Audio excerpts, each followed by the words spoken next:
Time magazine once said that the beauty space on YouTube was one of the most powerful places on the internet. This is due to our purchasing power, how much money there is to be made by marketing to us. The other reason, we are ripe for drama. I want to talk to you guys in this video. It's been so hard. My name is MannyMUA, for those of you who might not know who I am. So today's video is a video I should have made a lot earlier.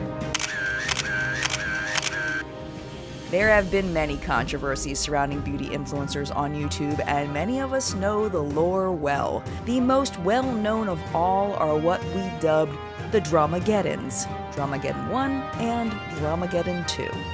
A lot has happened in Laura Lee's life in the past few months. During an ongoing feud with Jeffree Star, a 6-year-old's racist tweet from Laura Lee resurfaced, generating mass criticism and forcing the beauty guru to issue a tear-filled apology. Gabby also tweeted, "Imagine standing a racist. I could never," referring to Jeffree's past controversies, also giving instances of when Jeffree has been racist when they were friends. So the beauty guru friends started receiving backlash for the post Zamora made, with all of them holding up their middle fingers. No one's ever really explained why we call them Dramageddons, but I believe it's because of the meteoric shift, the end of an era feeling of these events. What we learned about the private lives of these influencers that changed the way we looked at them and the content we were consuming. But this is the thing. We may think we know everything that happened, but in the end, there is no way to know what really happened behind the scenes of these events. Because we weren't there. We didn't see what went on behind the camera in the heat of these moments. But there was someone that was there. Someone who saw it all and has never talked about what he saw and how he was involved until today. This is my interview with Gabriel Zamora.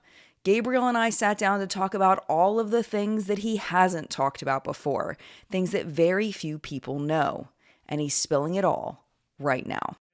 Oh, Hi, good. everyone. Hi, everyone. Oh, speaking of that, I'm going to do a little outfit change real quick. Okay. Hold on. Hi, everyone. That's so iconic. All right. So now I feel better. I feel like I'm interviewing Gabriel Zamora now. Period. Should I put on one of my merch sweaters? Yes, you could. I don't have merch, so you can't put mine on. I'll put one of mine on. Wait. Okay. All right. Like, so this one is Hi. hi, everyone. But the GH is like just outlined. I love that. Oh Very my on brand for gosh. me. I love that. That is so cool. So how are you? How have you been? So good. I'm so good. A lot has happened. I feel like just in life, I feel like every year, every day, like every week, things can happen that just, Well, one event can change everything. no, literally. Yeah. Gabriel started off his influencer career working for Lily Lashes, helping to grow their social media presence. She's like, oh, I'm looking to expand Lily Lashes and like hire more than just fulfillment. That's all she had. It was just her and like the fulfillment people. She's like, I want to hire somebody for PR and marketing. And I had a operational background. So I got to like kind of restructure the company while creating a kind of like social media presence differently. And I got to study influencers because of it. Through this job, Gabriel was able to make connections with influencers that other people just didn't have access to. So I would go to these makeup events and like meet influencers. I had friends like early on. I had met like Nikita. I had met Jeffree Star. And I would just kind of like go to events with them as well. And I got to meet people. I'd be like, hey, I work for Lily Lashes. And they're like, oh my God, I love those lashes. I can put you on. I can get you some lashes. I can get you some like referral codes, whatever you want. So I built the Lily Lash brand for about a year as I was simultaneously creating content. Then Gabriel got an opportunity that also very few people can say that they've done. Create a custom lipstick shade with MAC Cosmetics. Yeah, I had built a relationship with MAC pretty early on. This was like, I want to say like maybe 2016. or 2017, where, you know, brands started to give out PR. They were like, hey, like, we'd love to put you on PR. Like Anastasia was like one of the first ones. Morphe was one of the first ones, especially like tapping into influencers. So a couple months went by and people were like, where's MAC Cosmetics? Where's MAC Cosmetics? You know, it's like, they're not doing the influencer stuff. Okay. So then they reached out and they're like, hey, we'd love for you to come by and like meet Ariana Grande. And I was like, what? And I wasn't even like signed with Ipsy at the time. Like I was just still like an up and coming influencer. I'm like, I was working at Lily Lashes when I got this email. So I like asked Lily, I was like, hey, can I be off this one day? Because I'm gonna go meet Ariana Grande with MAC Cosmetics. And I thought it was like a lie at first because they hadn't sent me PR. And I'm like, what? Y'all don't even send me free makeup. How am I gonna go meet Ariana Grande? And they're like, do not disclose this, do not disclose this. It said so-and-so at MAC Cosmetics. So I was like, this is a legitimate email. I went, I got to meet her. She had collabed with Diva Glam. So I got to like just meet her. I have like videos. It was like with the blue hair. I looked a little crazy, but I love those photos. So I'm at MAC with my favorite girl in the entire world. And I started to build a repertoire with MAC Cosmetics. They took me to Corpus Christi for the launch of the Selena collab. They launched it at her hometown. And I got to do a lot of activations with them really early on. So I built a really good relationship with the MAC team. And they just asked me one day, they asked my team, they're like, hey, does Gabriel want to make a lipstick? We're making one with one other influencer from the US, but we're not going to disclose any names unless he is part of the project. So I was like, okay, cool. Like, absolutely down. Like, I always wanted to work at MAC Cosmetics, but I never got hired at MAC Cosmetics. I applied, but I never got hired. So I was like, oh my God, I like bypassed it. Now I'm making a lipstick with them. And once I agreed to it, they were like, okay, the other person in the US is Laura Lee, but it's going to be 10 lipsticks worldwide. And there's different people from different countries for the other 8. I believe Laura's lipstick sold out the day of, and mine sold out by the next day. Wow, that's incredible. Because how long had you had a social media presence before that happened? Not that long. Like a few years, less than a handful. I want to say like 2 years. I've always wondered because you seem to come out of nowhere. Like with that collab and then getting the deal being an Ipsy, like representative of Ipsy. But what really brought Gabriel to the forefront of our beauty space was his employment with the subscription box Ipsy. At the time, Ipsy was at the top of their game. Subscription box unboxings were the hot video that everyone was watching, and the Ipsy creators were icons. Hey guys, it's Sydney, and today we're here at this really cool recording studio for the November Glam Bag theme, which is Rock Starlit. What I like about this theme is leather jackets, studs, red lips, winged eyeliner. I wanted to go for that makeup look where it's just like a smoky eye that maybe I slept in. I woke up the next morning, just like, I don't care. I'm so busy with my smoky eye. When my love takes me home, it's 105 in a 30 mile zone. Foot like lead, nerves like steel. Wild ride when it's taking the wheel.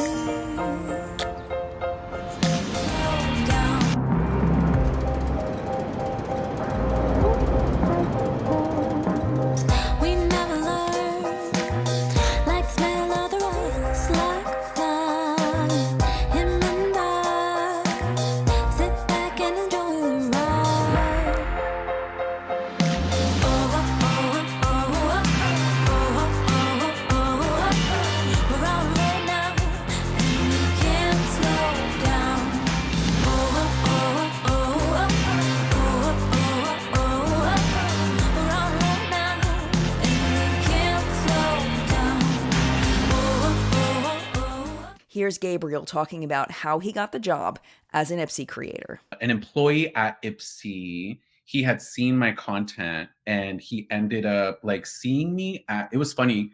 It was Ipsy, it was Gen Beauty LA. The year I wasn't an influencer. So a year later, I'm a representative. So a year before I'm there, Nikita sneaks me in because she's doing a meet and greet with like, I think 2 other influencers. I think it was like Kim Tai and another influencer. They were like all doing like a meet and greet. It was 3 of them. And Nikita's like, we're sneaking you in. We're sneaking you in. And I was like, okay. And she's like, you just gotta, and she always taught me this from early, and she just gotta pretend like you belong. You just gotta act like you belong here. You're gonna be my assistant. We're just gonna walk by and they're gonna give you a wristband. And I was like, okay, period. We got in and we were in there and I got to meet that employee. And I was like, hi, like I'm Gabriel Zamora. And they're like, oh wow, like you're a beauty boy, like you wear makeup. At the time, Patrick Star, MannyMUA, Mac Daddy, like these influencers are blowing up and men in beauty is starting to become a big conversation.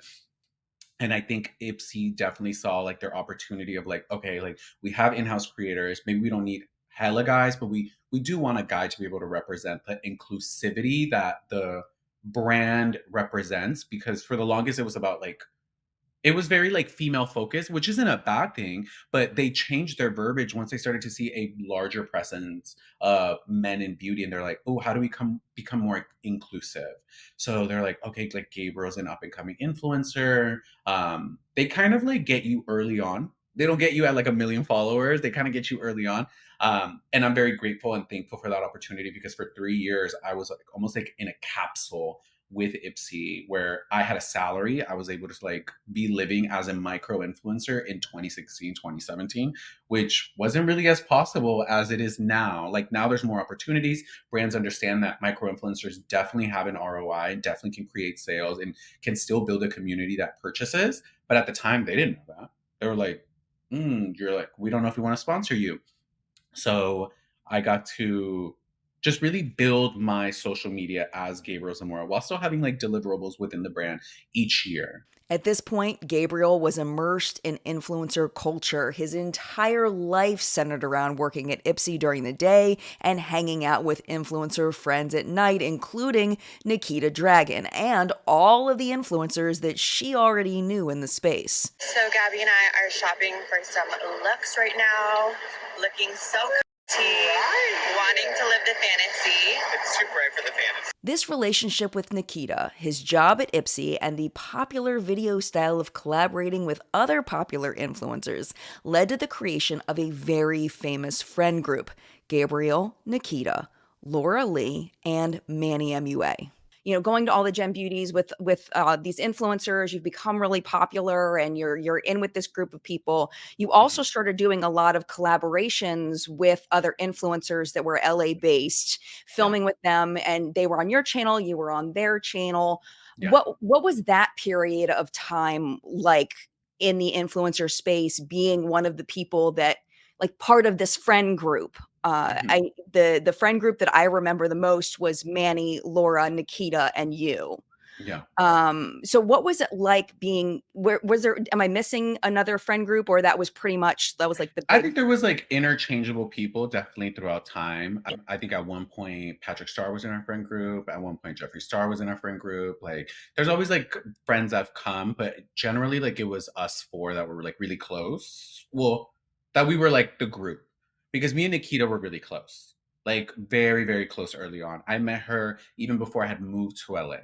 So we created a very long-term friendship. And she already was friends with Manny and Patrick through like social media. And I met Laura through Patrick because she was in his like channel trailer. Like back in the day, he did like a really big channel trailer that he filmed at Smashbox. He had a bunch of different influencers in it. And that's how I met Laura Lee, and I met Manny through Nikita technically. And we all just were all hanging out. Like eventually like Patrick and Laura moved into the same building.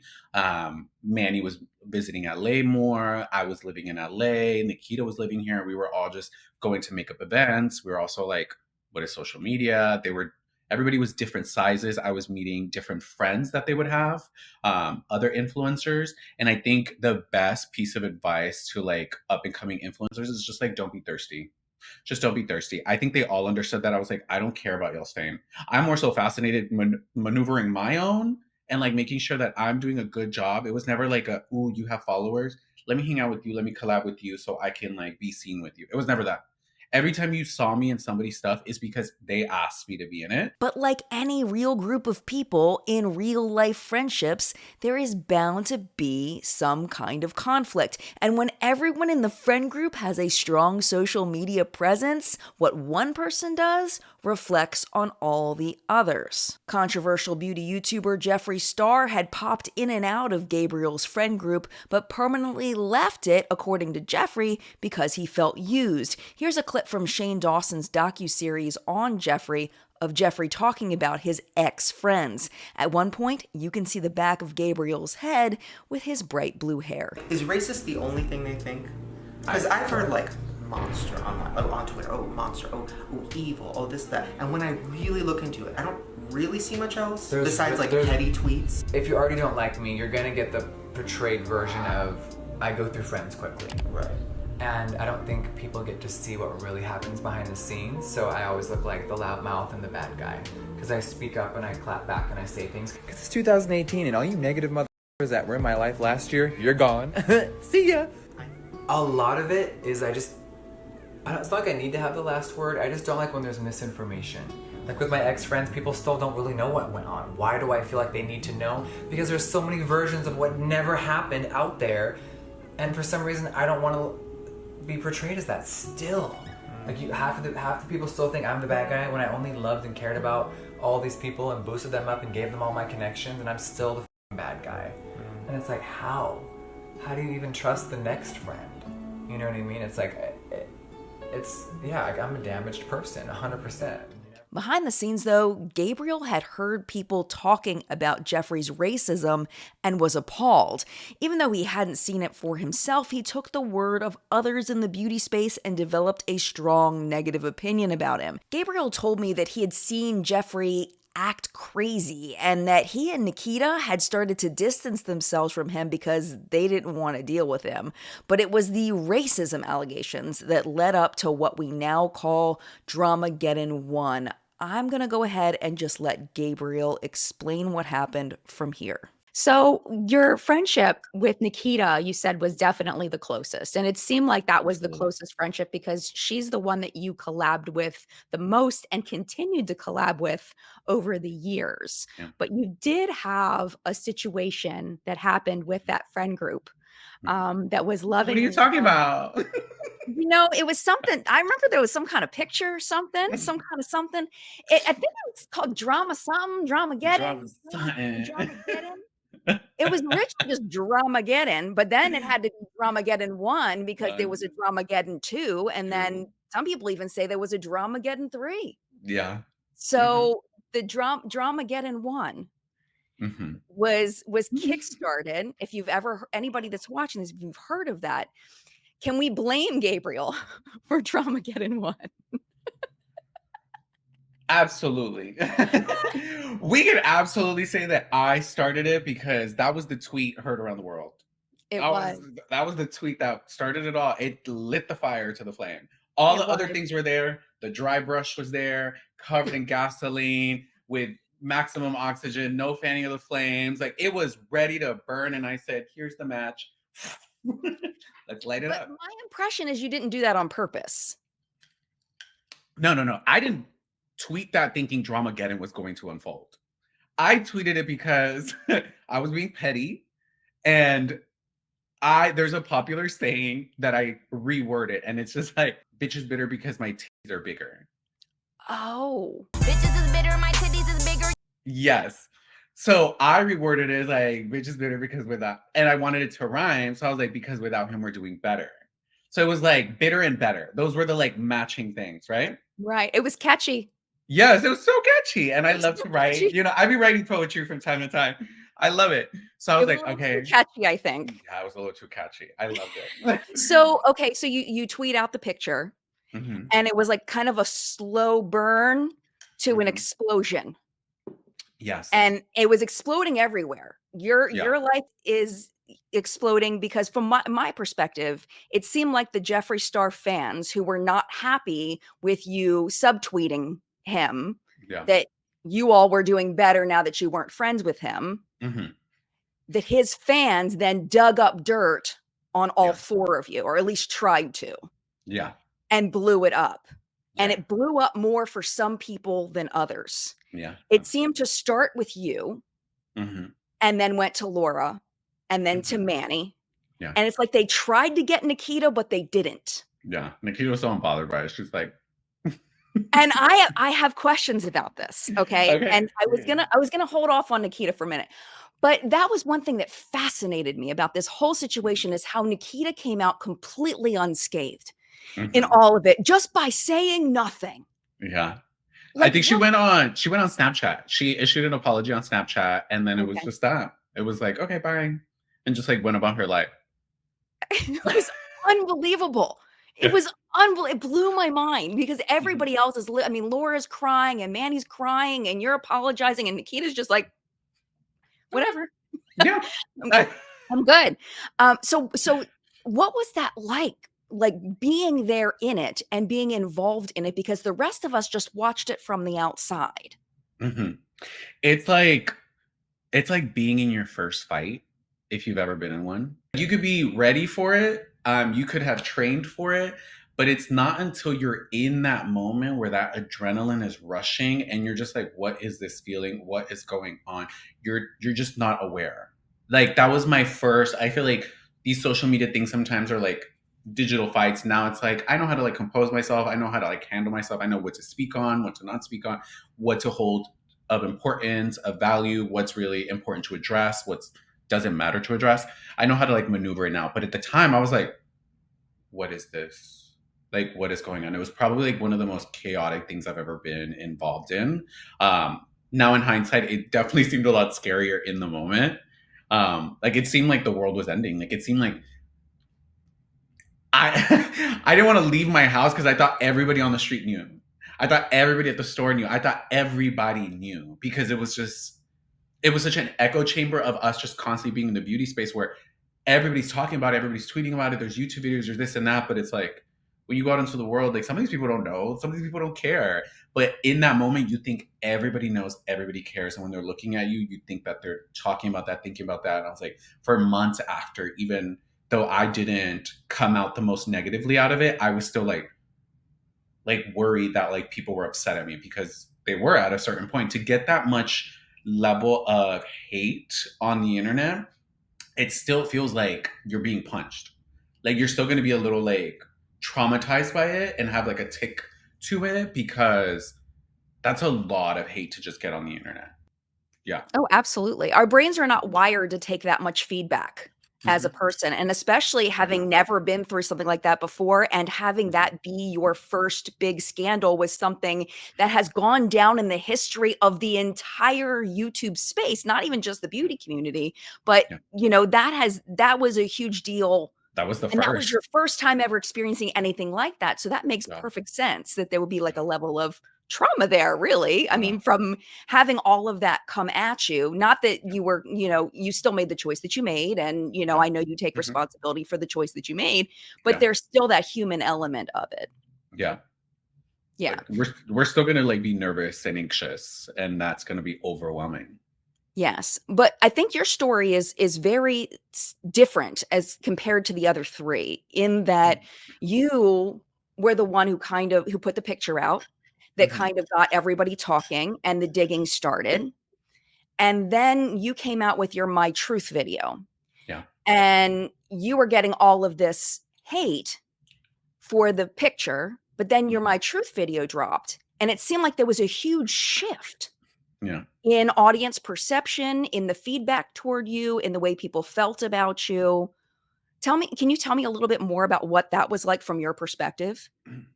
I basically broke the fourth wall Mm, with the audience. It was no longer just the curated YouTube video with the lights and the backdrop and, like, the editing. It was none of that. It was like I genuinely felt like I only had Nikita. Like, even my team at the time were like, ooh, like, they were side eyeing, and I was like, damn, y'all don't believe in me. Like, I was like, okay, cool. Like, it's just me. Like, it's just me. And I'm a little ghetto from Houston. Okay. Okay. So, like, I'm gonna fight. In my entire life, I've had to fight for my family and for my parents. I'm the oldest of 4. Um, I'm first generation to 2 immigrant parents who had a limited education up to middle school from rural areas in Mexico. When I would talk to customer service and I would figure things out for them since like the age of 9, I was doing this for them. So I was having to figure it out for them and I was having to like protect them and be like, no, no, no, like, what is this fee for? Like, nothing happened. And I would have to defend them. Or when we would go out and people would be rude, it's like, hold on, like, don't be rude to my parents. Like, don't be mean to them. So I've always like defended people that I have love for. And that's always been my like MO. But when I put up that photo and I thought I was like, I at the time thought I was defending my friends against a friend that they're saying like, oh, he's this messed up person. Like, he's doing this, he's doing that behind the scenes. And I was like, okay, cool. Like, argue with somebody who want to fight. Like, argue with me. Like, come on. Like, we can have a conversation. I'm really good with words. Like, let's have a conversation. These people, I understand that sometimes people get flustered when it comes to conversations and an argument or also a debate. But me, I should have been a lawyer. I love it. Like that adrenaline like fuels the conversation for me sometimes. So I was like, okay, cool. So when things started to switch and I felt like kind of like, oh, my friends at the time were turning their back on me. And I'm like, oh, I thought I was defending y'all. At the end of the day, I'm never going to love anybody more than I love myself. So I'm about to go up to bat for myself. The first apology that I owe, that I definitely wanted to make sure was in this video at the very beginning, is to y'all, my audience, because I was the person that I didn't want to be, and it was being negative, being petty, and bringing negativity into a world that didn't need it. And for that, I'm truly sorry. And I know I've let y'all down because I let myself down. The second apology that I owe is for an old tweet of mine that resurfaced from 2012. I don't want to give you excuses as to what my train of thought was. Just know that it was ignorant and it was stupid. And it didn't come from hate. I have taken time to realize that just putting out ignorance isn't gonna help a situation, because I've done that. So for that, I'm truly sorry and I've learned from it. And I hope that my actions since then have shown y'all that I've learned from it and I've better educated myself. And just know that I understand that it's not my word, and I've understood it ever since I was educated back then. And I know it's not my word, and I'm truly sorry that people still use that word and think that it doesn't have certain negative connotations. And I'm sorry that I fed into that at one point in my life. I was ignorant and I was stupid, and I take full accountability. And the third apology that I do owe on camera is to Jeffree. I'm sorry just for everything, not just for the tweets, not just for the photo, just for it all, just for allowing myself to create an image of someone based on what others were telling me. And it's not fair, because I wouldn't want that for me. So I want to go on camera and say that I'm truly sorry to you, Jeffree, because what I did wasn't intended to be bullying, but I know now that it came across like that. And I totally respect that, and I'm sorry for that. Nikita comes up and she's like, hey, like, just so you know, sir, like, it looks like we all did this. Like, it looks like all 4 of us were in on this, and it looks like it's like we're bullying him. And I'm like, oh crap. And they're starting to get a bunch of hate because of my tweet. And I'm like, oh crap, like, this isn't fair for me to pull someone into this. And I fully took responsibility and I apologized to my friends. I'm like, hey, I'm really sorry because I drug you into this mess and I'm bringing you into this mess. And it was like, oh no, it's fine, it's fine. We'll get through this. We're in it together. It's fine. I apologized to Laura. I apologized to Manny. And I'm like, I'm sorry. And it was very much the narrative of, it's just really bad timing. So it's not fair that you try to make it seem like we hate him.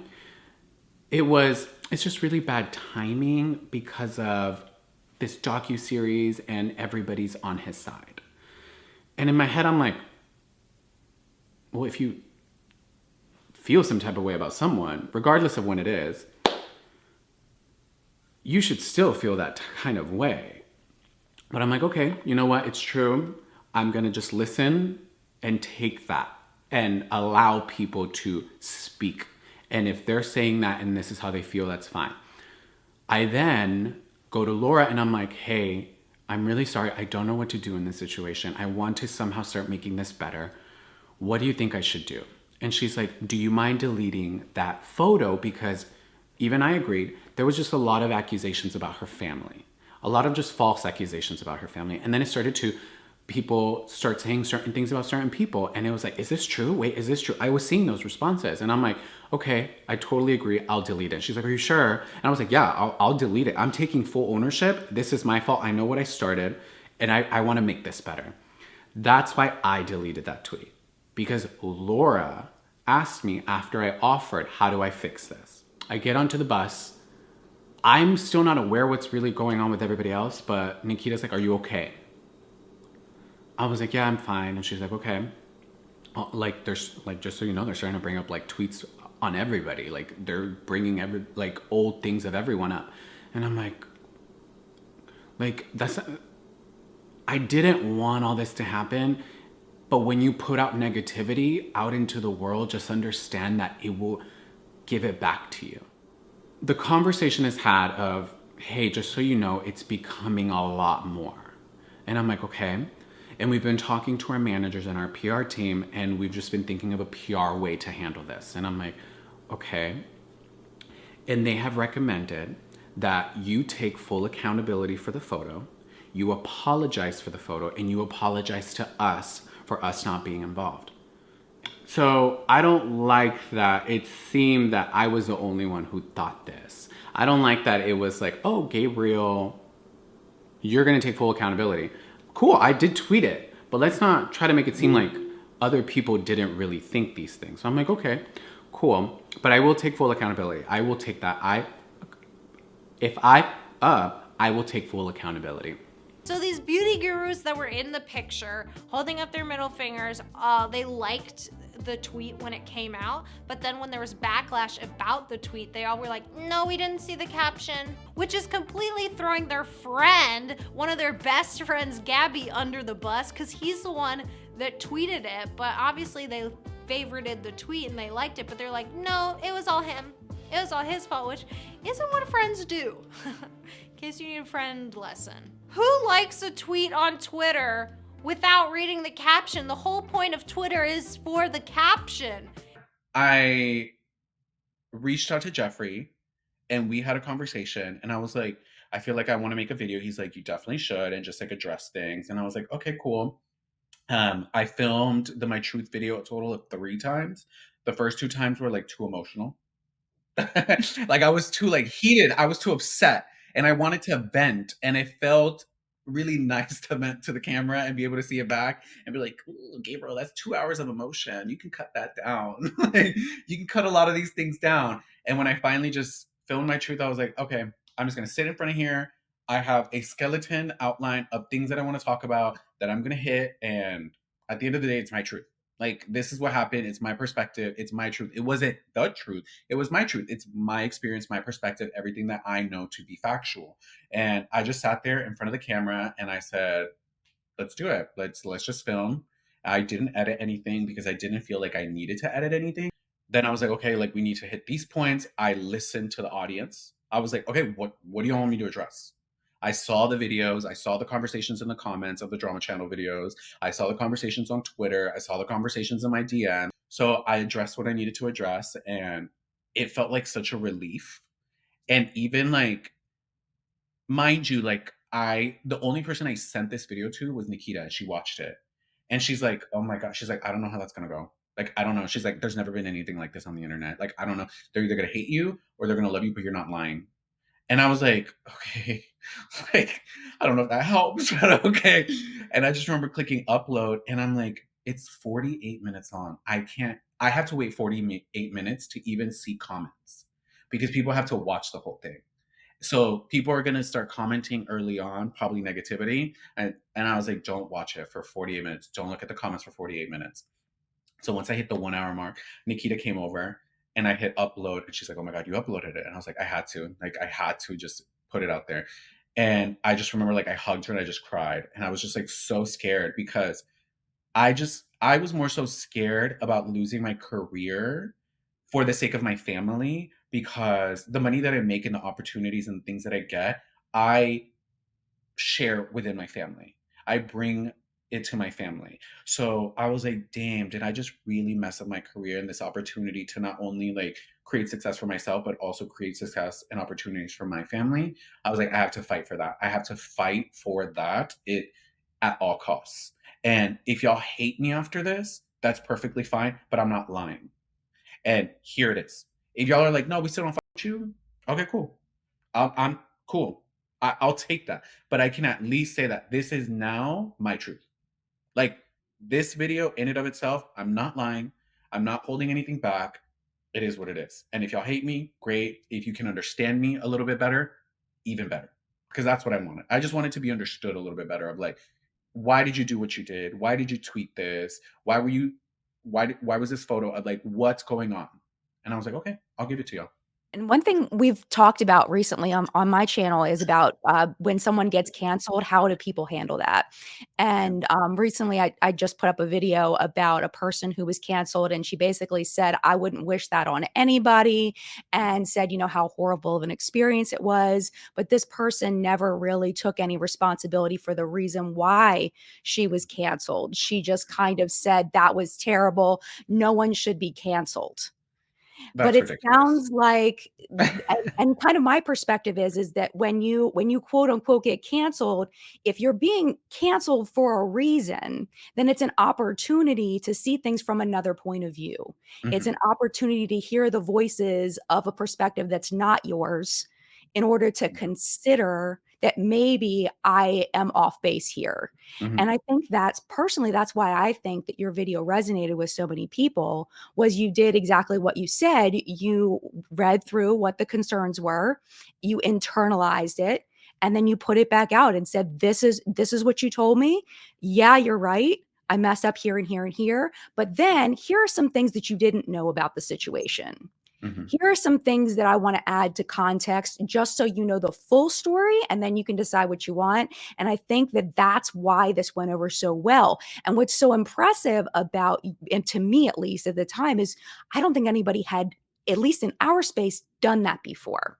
Yeah. And you're sitting there with Nikita, who took the complete opposite choice, came out completely unscathed. Yeah. Did you ever have that moment of thinking, maybe I should just shut up and not say anything, like, and not upload it? Or you felt like you just had to make that video? I felt like I had to make that video. I just felt like, to me, the key word has always been accountability. Because if I'm not taking accountability and being mindful of it and like having conversations with people, even if it is with an audience, even if it is with the internet, of like, hey, I'm aware of this. I'm going to take accountability for it. And I'm going to become a better person, because at the end of the day, I'm human. I'm also a consumer. I'm also a watcher of YouTube videos.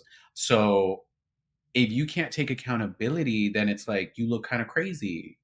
Like, you know, it's like, what? Like, so with that girl saying like, oh, I would never wish cancellation on anybody. And I'm like, but what were you canceled for?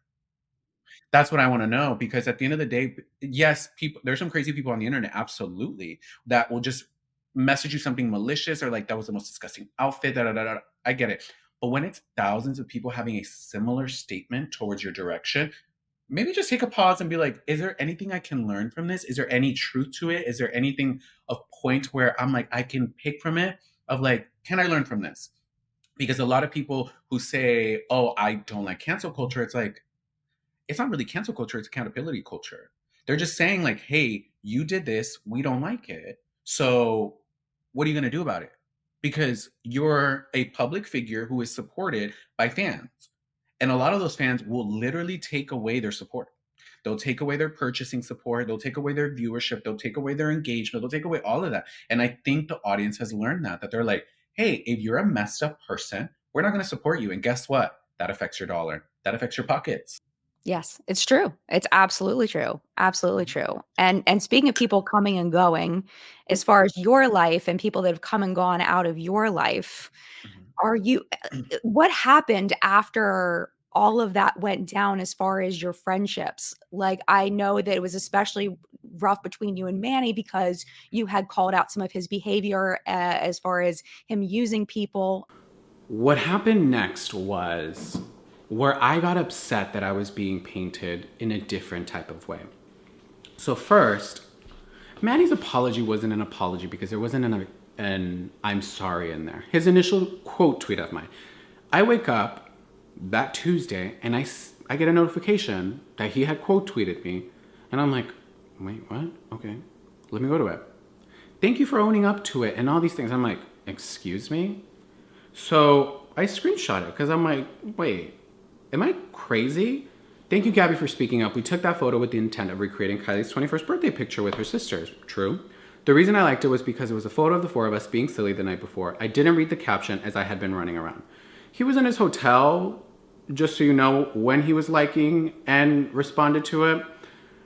Maybe he was running around his hotel room. That might be the case. But you can't tell me that you didn't read that tweet. It was a short sentence and it starts with a curse word and it's the photo of us four. You're just gonna like something and respond to it? No. That's not what we're gonna do. And then once I was notified about the caption from you all, I removed my like and asked Gabby to take it down as the photo was supposed to be a fun recreation and nothing more. I wasn't asked by him to take it down. When I said earlier, I asked Laura, how would you like me to better these things? That's why I took it down. Let that be clear.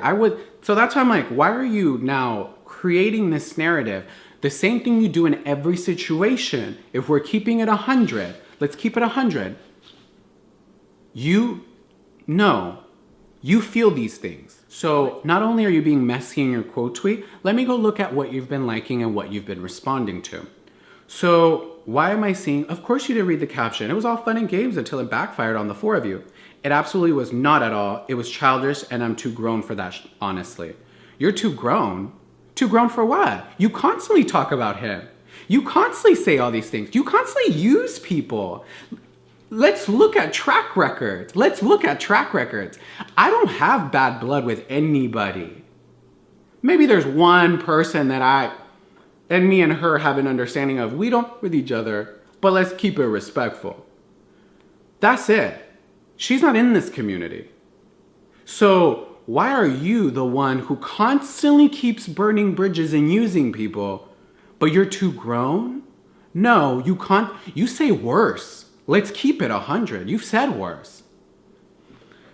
So my tweet that kind of set it all off was, no, Manny, stay out of it. And think about who your friends are. He drug you down, did a half-assed apology, and no one is buying. Trust me, it's been an eye-opening 24 hours is his response. I looked at other tweets he was liking. I wouldn't stay friends with someone that put me in a bad position and created all this drama. Why are you liking this?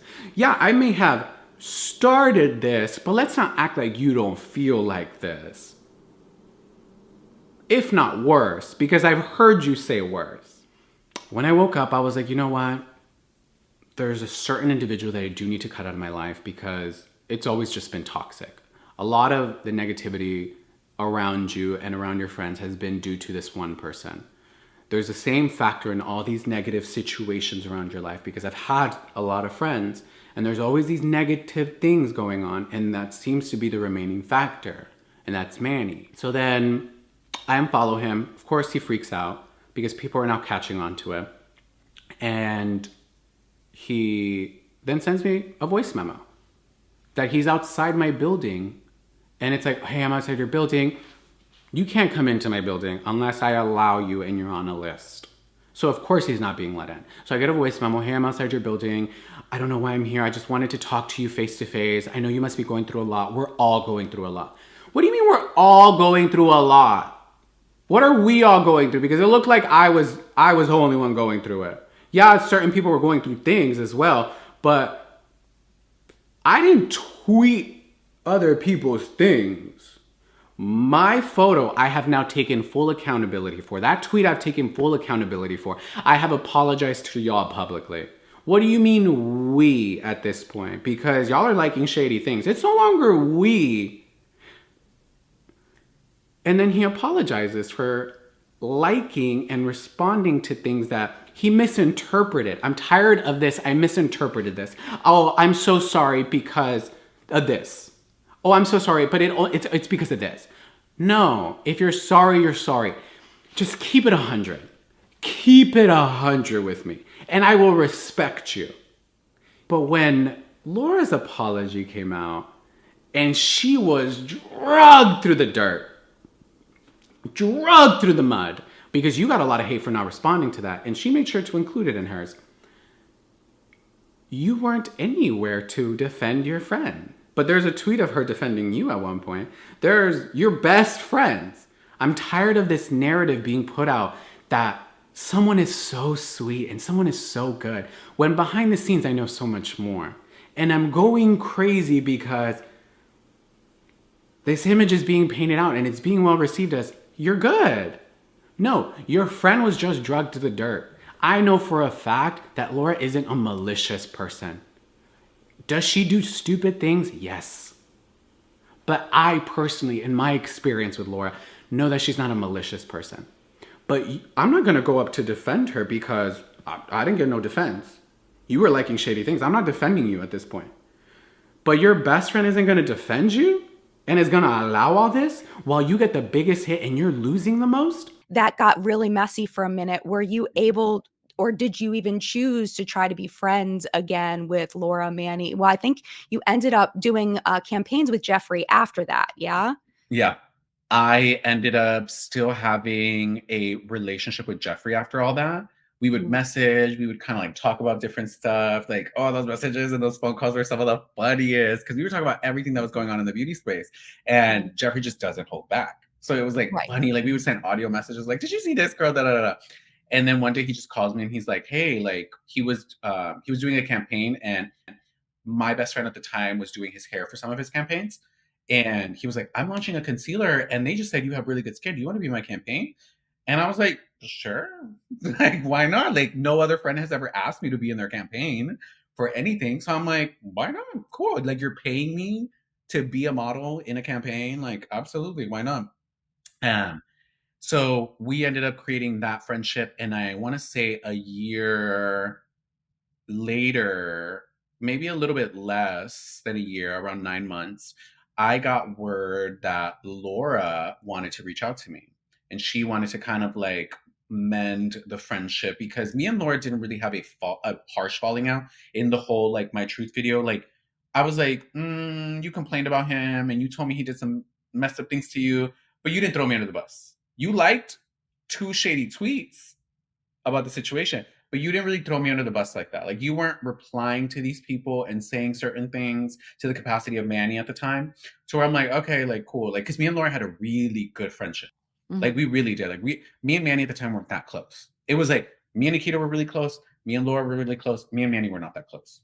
And Laura and Manny were close. Yes, Laura and Manny were close. Nikita and Manny were close. It was like this like square of like, oh, everybody like is close in some capacity. So let's like all hang out and be friends. And I was like, absolutely. Like, I don't mind it. We ended up having a conversation. I think our first conversation, she might have come over to my place. Yeah, I think she came over to my place. I think she reached out to me first and she texted me and I was like, absolutely. Like, let's set it up. Like you can come over to my place. She came over because I'm like, we're going to be in my safe space. Like you're going to come into my home if you want to reconnect with me because I'm not about to go into your home. You know, it's like come into my home and like really tell me like why we should still be friends. And we cried about stuff. We talked about stuff. We like definitely mended our friendship. And I think she told me that like Manny will eventually like want to reach out to you too. And I was like, okay, like that'll take some time, but I would definitely be open to potentially having that conversation later on. And he ended up reaching out and same thing happened. I asked him over to my place and we had a conversation. I think both conversations were a little over 2 hours and we just talked about everything. Like talked about everything. We're like, let's lay it all out. I have nothing to hide. I have nothing to hold back. Let's talk about it. Like what happened? And with Manny, ever since then, I have actually built a really good friendship with him. I think the experience was very traumatic for him, but it taught him a lot about himself. And I've noticed a huge change in who he is as a person since then. And it's been nothing but great qualities and growth on his part. So I will definitely commend both of them that they took an accountability of like, we were getting lost in the sauce of fame and thinking we could just do whatever we wanted. And we were in like that, it's my world, everybody else is just living in it type of mentality. And it's like, no. I'm never one to tell you you're not a bad bitch, but you got to understand that there's other bad bitches in the room. You're not better than me, and I'm not better than you, but I'm not less than you, and you're not less than me. Like, I don't care how much money you have. I'm not demeaning anybody's success, anybody's resume. If you're an accomplished person, absolutely, I will give you your flowers, but do not think you are a better person than me or of higher value in a negative capacity in society. Like, don't treat me as less than. Don't treat me as anything like that. Like, be respectful, you know? So ever since then, like, yeah, it's been nothing but respectful. That's great. That's really good to know. I mean, and you know, Manny and I had a conversation. We had first met at one of those events, and I was kind of a nobody, and he didn't really treat me very nicely in that moment. So after all of that went down, he said in a video, "If I was ever whatever to you, let me know." So I DM'd him. Oh, okay. And Period. he apologized. Oh. And then the next time I saw him at an event, he said hi. I gave him a hug, caught up, and he was lovely. So I had the same experience with him in Yeah, that. people need to be held accountable. What's up? People need to be held accountable, and it Oh, changes absolutely. them, and they And learn. I think the difference is internalizing when and being able to pull your ego down enough to realize that we're all flawed. We're all flawed human beings. We all make mistakes. And sometimes it's hard to hear something negative about yourself, but if you just brush it off and you don't internalize it, you'll just keep being that person. Yeah. And it's all about just kind of pulling that in and being letting it help you be a better person instead of just resonating on the negative and pushing it away. And that's something that I saw with, you know, you and with Manny and with Laura. Nikita's interesting. Nikita's an interesting person. You know, Nikita just everything seems to roll off her back. Like she just kind of keeps going and she is who she is, and that's just the way that it is. And if you don't like it, then that's fine. She seems to just be genuinely that's just who she is, and don't like it, fine. It's like privately as well, like that's kind of what led to the ending of our friendship at a certain point. In the beginning, like that first initial ending, it was hey, like, you're not being a good friend. And and the accountability it's with everything. It's like, that's why to me, it's like, it's all about accountability, whether it's you're holding an influencer accountable, you're holding your friends accountable, you're holding your loved ones accountable, you're holding a stranger accountable. It's about accountability. Hey, this hurt me. What are you going to do about it? Was it intentional? Was it unintentional? Can you like, as somebody who, like, especially as a friend, you know, it's like, hey, this hurts. And it's like, and if their response is like, okay. It's like, oh, okay, cool. I'm not expecting an apology in the sense that, you know, when you hold somebody accountable, if they don't give you an apology, it's like, that is your answer. That is your answer. Like, you can't be like, no, you have to answer like this. Like, you have to let go of that control, let go of that ego, and expecting people to move the way that you would move. You have to allow people to be who they are. And if that makes sense for you, keep them in your life. If it doesn't, remove them out of your life. So when did this happen, when you and Nikita stopped being friends? Around 2019, end of like 2019. I just started to see like a certain pattern that I was like, oh, because this was also like after Dramageddon 2. With like Which James and Tati. Yet. Yeah. Because that's something I wanted to talk to you about as well. So maybe we'll go in timeline order. Okay. Yeah. And kind of keep it. So this is the Dramageddon 2 thing really kind of cracks me up because of your involvement in that. And I think people were surprised because people don't think of you and Nikita when they think of Dramageddon 2.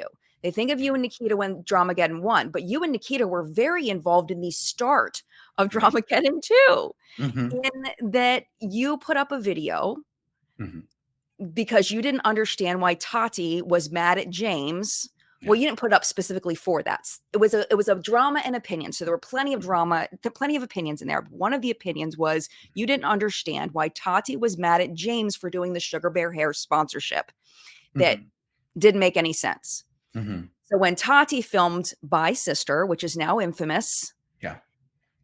I was in the beginning. Yeah. She blamed you. She said, Gabriel Zamora called me out on the called dance me floor. out on the dance floor. See, I And love that that's you remember when I made that. the video, because Gabriel said, "We'll make a video then." Yeah. If there's this horrible person on the internet, sit on the internet and talk about it then. In the grand scheme of it all, like, you have to really check in with yourself and really think about, like, is this really like a thing? Because if not, you're going to be sitting on the internet crying over vitamins when things are really going on around the world. But I'm not one to tell you how to feel, but you know, like vitamins. So if you're gonna go on the internet and cry and heavily imply that there's a horrible human being and everybody can get what it is, girl, sit on the internet and talk about it then. Hey you guys, welcome to today's video. Obviously from the title you know that this is going to be intense and there's so much that you guys don't know, and I'm going to share a lot of it with you because I feel at this point that I have to, because Gabriel Zamora decided to drag me out on the dance floor by calling me out by name in a video that he made about opinions in makeup. That was wild. That was wild. And I just revisited that in the James Charles series that I did, and I had forgotten some of the pieces of it. But that was a moment that you shifted the whole thing again. Yeah. Like out of nowhere. So tell me about that. Tell me about how that was from your perspective, because we haven't heard your perspective. So pre-Dramageddon 2, pre the video that I upload, I have been, since Dramageddon 1 and since My Truth, this person that keeps it 100. And I was like, okay, I'm seeing like these videos, I'm seeing Tati cry on the internet, and I'm like, why is she crying? Like, why is she crying? Like, why are you crying on the internet? Like, I've had those moments early on where I was crying on the internet, and I would look back on it and I'm like, yes, share things with your audience, but sometimes you got to go to a therapist first before you start crying to your audience and creating this weird parasocial, like, almost like cult-like relationship where they're like, you hurt our person. This person should have talked to a therapist first and then came to you and had more of a structured, beneficial conversation. She was crying on the internet. Cool, she did it. And I was like, okay, I'm seeing the videos. People are like, she's mad at James because he promoted Sugar Bear Hair. Everyone's like, it's James. It's about James. It's about James. I'm seeing the YouTube videos. James is this horrible person. He betrayed Tati. He did all these things. And I'm like, okay, I text James because James is my friend. So I text him and I'm like, screenshot. And I'm like, hey, have you been seeing this? Like, what's going on? Because everybody's saying it's about you. Like, a lot of people are saying it's about you. It's not just one video. So people are putting 2 and 2 together. So is it about you? And he's like, yes, I've tried reaching out to her. She's ignoring me. She's not like responding to me. Like, I'm trying to apologize. Like, I needed VIP, like artist passes to be able to like be in a safer area. I was there Coachella weekend 1 with them. I saw the chaos. I saw it all. It was for weekend 2 that he needed it. He thought it was going to be more chill because we've always heard that weekend 1 is the influencer, the show, the pictures, all this stuff. Weekend 2, it's like a lot of people go there for the music and just to be more chill. Some people do post, but it's supposed to be more chill. He thought it was going to be chill. It wasn't. He needed artist passes right then and there. He texts Nikita. Hey, like da-da-da-da. She connects them. He gets the artist passes. He's good. He has to do a story. Honestly, that's a really good win-win. For a 24-hour story, for artist passes, like Tati, I wish Tati had realized like it's going to go away after 24 hours.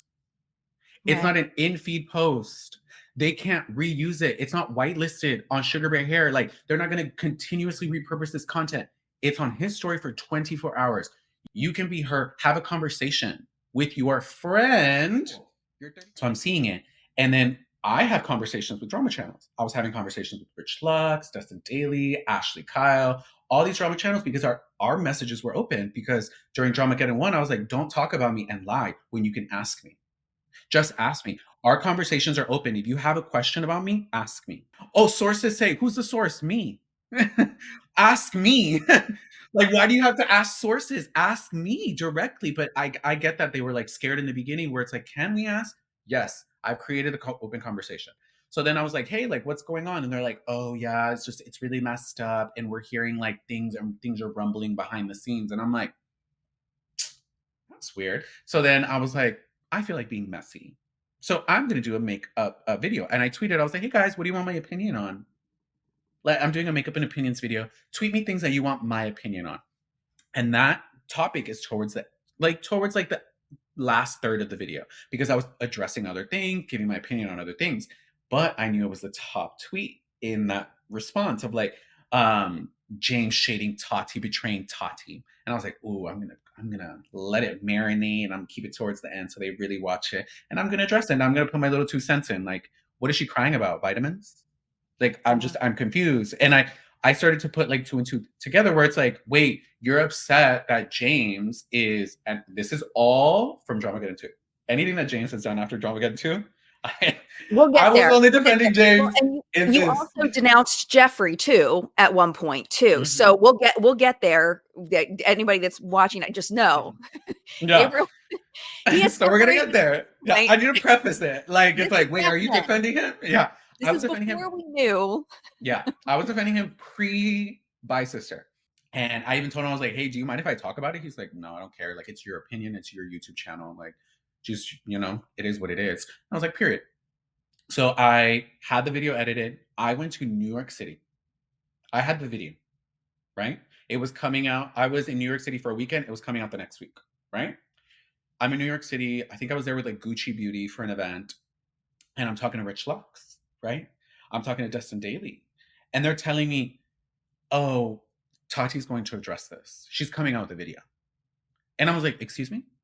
They're like, yeah, she's coming out with the video. It's actually coming out pretty soon. It's already in the workings, right? And I was like, okay, cool. That beginning of the week comes by, my video goes up, right? People are like, oh, you're being messy. So my video. Wait. So you knew about Bi Sister before your Drama and Opinions even came out? Yes. Mm-hmm. It was already a conversation that Tati was going to upload a video and she was going to address everything. I just want to pause to interject here because I want to add a little bit of context. This is exactly what Shane Dawson had said when he was reacting to Tati's Breaking My Silence video a year later. Keep playing it. Keep playing it. I didn't know I was making a video. So how is it that so many editorial outlets knew that something was coming before I had... Because you message drama channels! Oh my god. Oh my god. I struggled with the decision Oh my to god. film my video for days. The night before I did film, Jeffree sent me what he claimed was an audio file from an alleged victim and told me to listen to the pain in their voice. The audio was clearly a small portion. So that's why I was always so upset with her when she said, Gabriel, you're the reason why I made this video. And I was like, you're a liar because multiple drama channels told me that you were already making a video. Right. And a year later, she said it was Jeffree and Shane who made her do the video. And I'm like, wait, your story's not adding up. So it seems Gabriel and Shane's stories match up with each other. We established in the series that I did on James Charles that one of the reasons why Tati uploaded Bi Sister was because she was trying to get ahead of the story with drama channels. Here's the clip from Bi Sister that explains that from Tati's point of view. In this clip, Tati admits to talking to drama channels just like Gabriel and Shane said that she did. I knew that I needed to talk to James and I was planning on hopping in my car and, sitting down with him, but I changed my mind very, very quickly when I found out that he had been giving his side to drama channels. He had been in contact with plenty of them. I immediately knew that this was all about damage control and had little to do with his care for me because I just don't think that he does. If that's the playing field that we're on and I have to go there, just know my receipts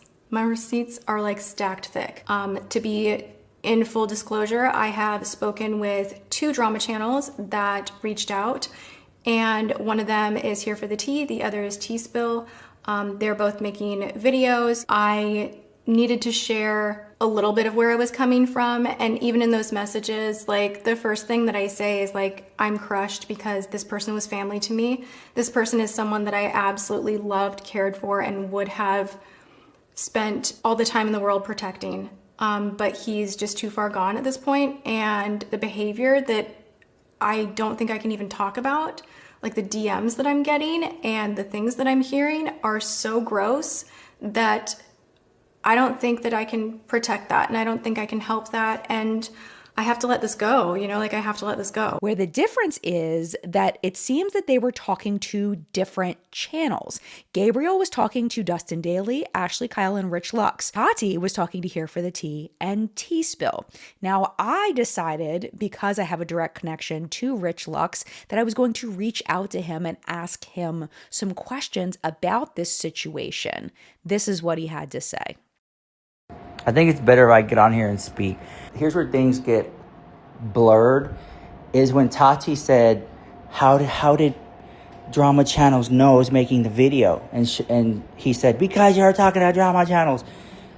I think, and this is just me being on my conspiracy theory hat, it's like when I go to a beauty event and I walk in the room, some people are excited to see me, and then some people, they know they did something wrong, so they think I know about it. So they either stay away from me or they act really weird. And I don't know anything about it. And so they're just acting, does he know? Do you think he knows about it? And he's just waiting, sitting on it.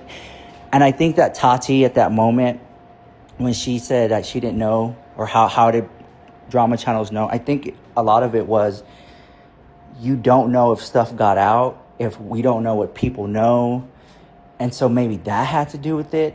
But I do know that she was, when she's talking to Drama Channels, I think she just sent them a DM.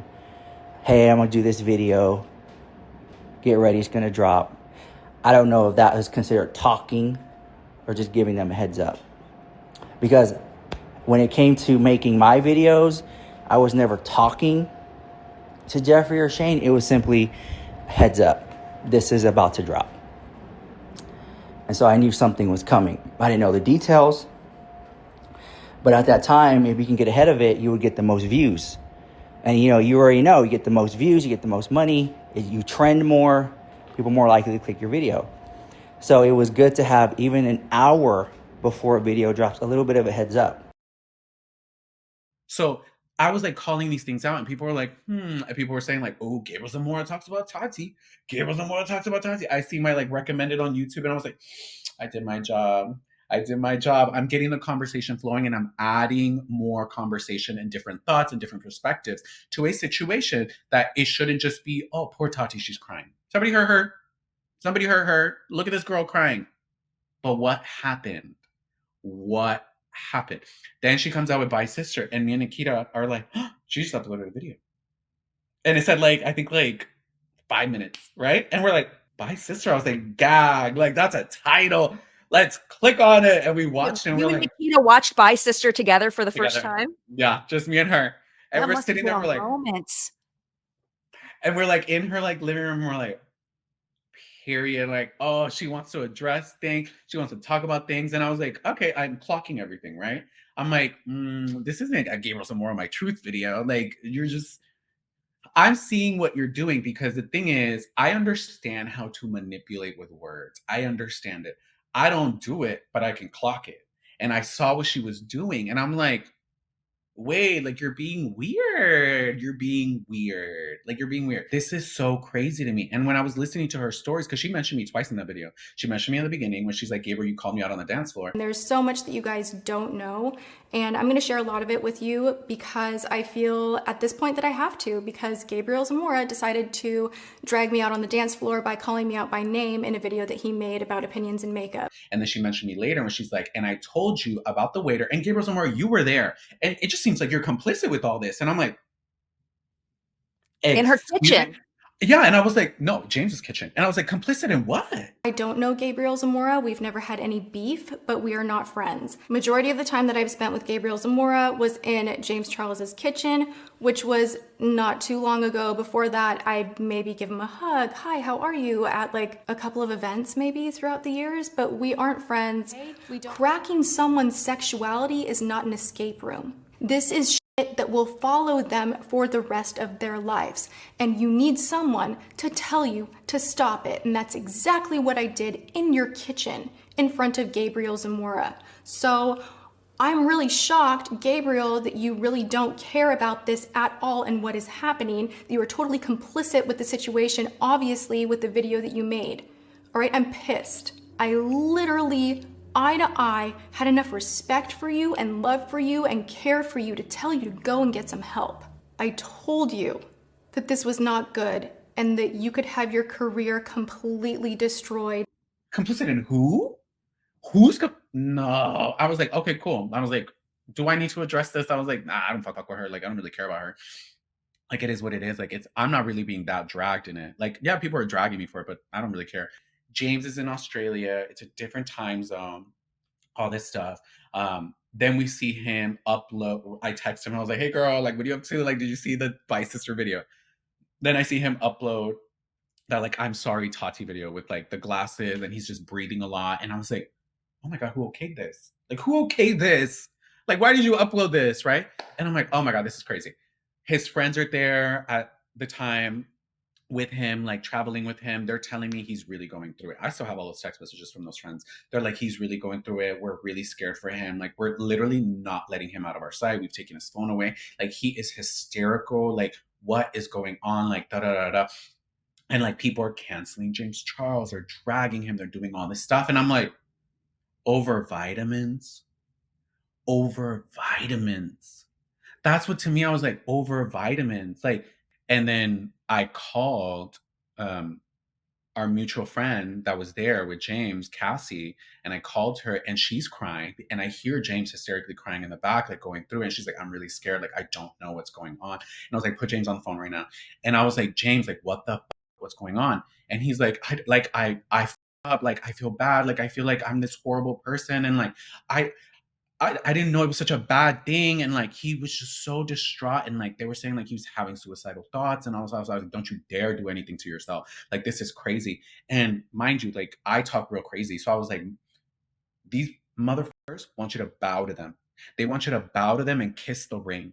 So either you do it and you forever wear that as you're less than them, or you stand the fuck up. You stand up and you address it. You address it head on. I know you're young, but you got to fight. What, you're going to let your career slip out of your hands? The career that you built? You're going to let these people tarnish it and take it out of your hands? Absolutely not. Fight for it. And he's like, I don't know what to do. And I was like, watch them.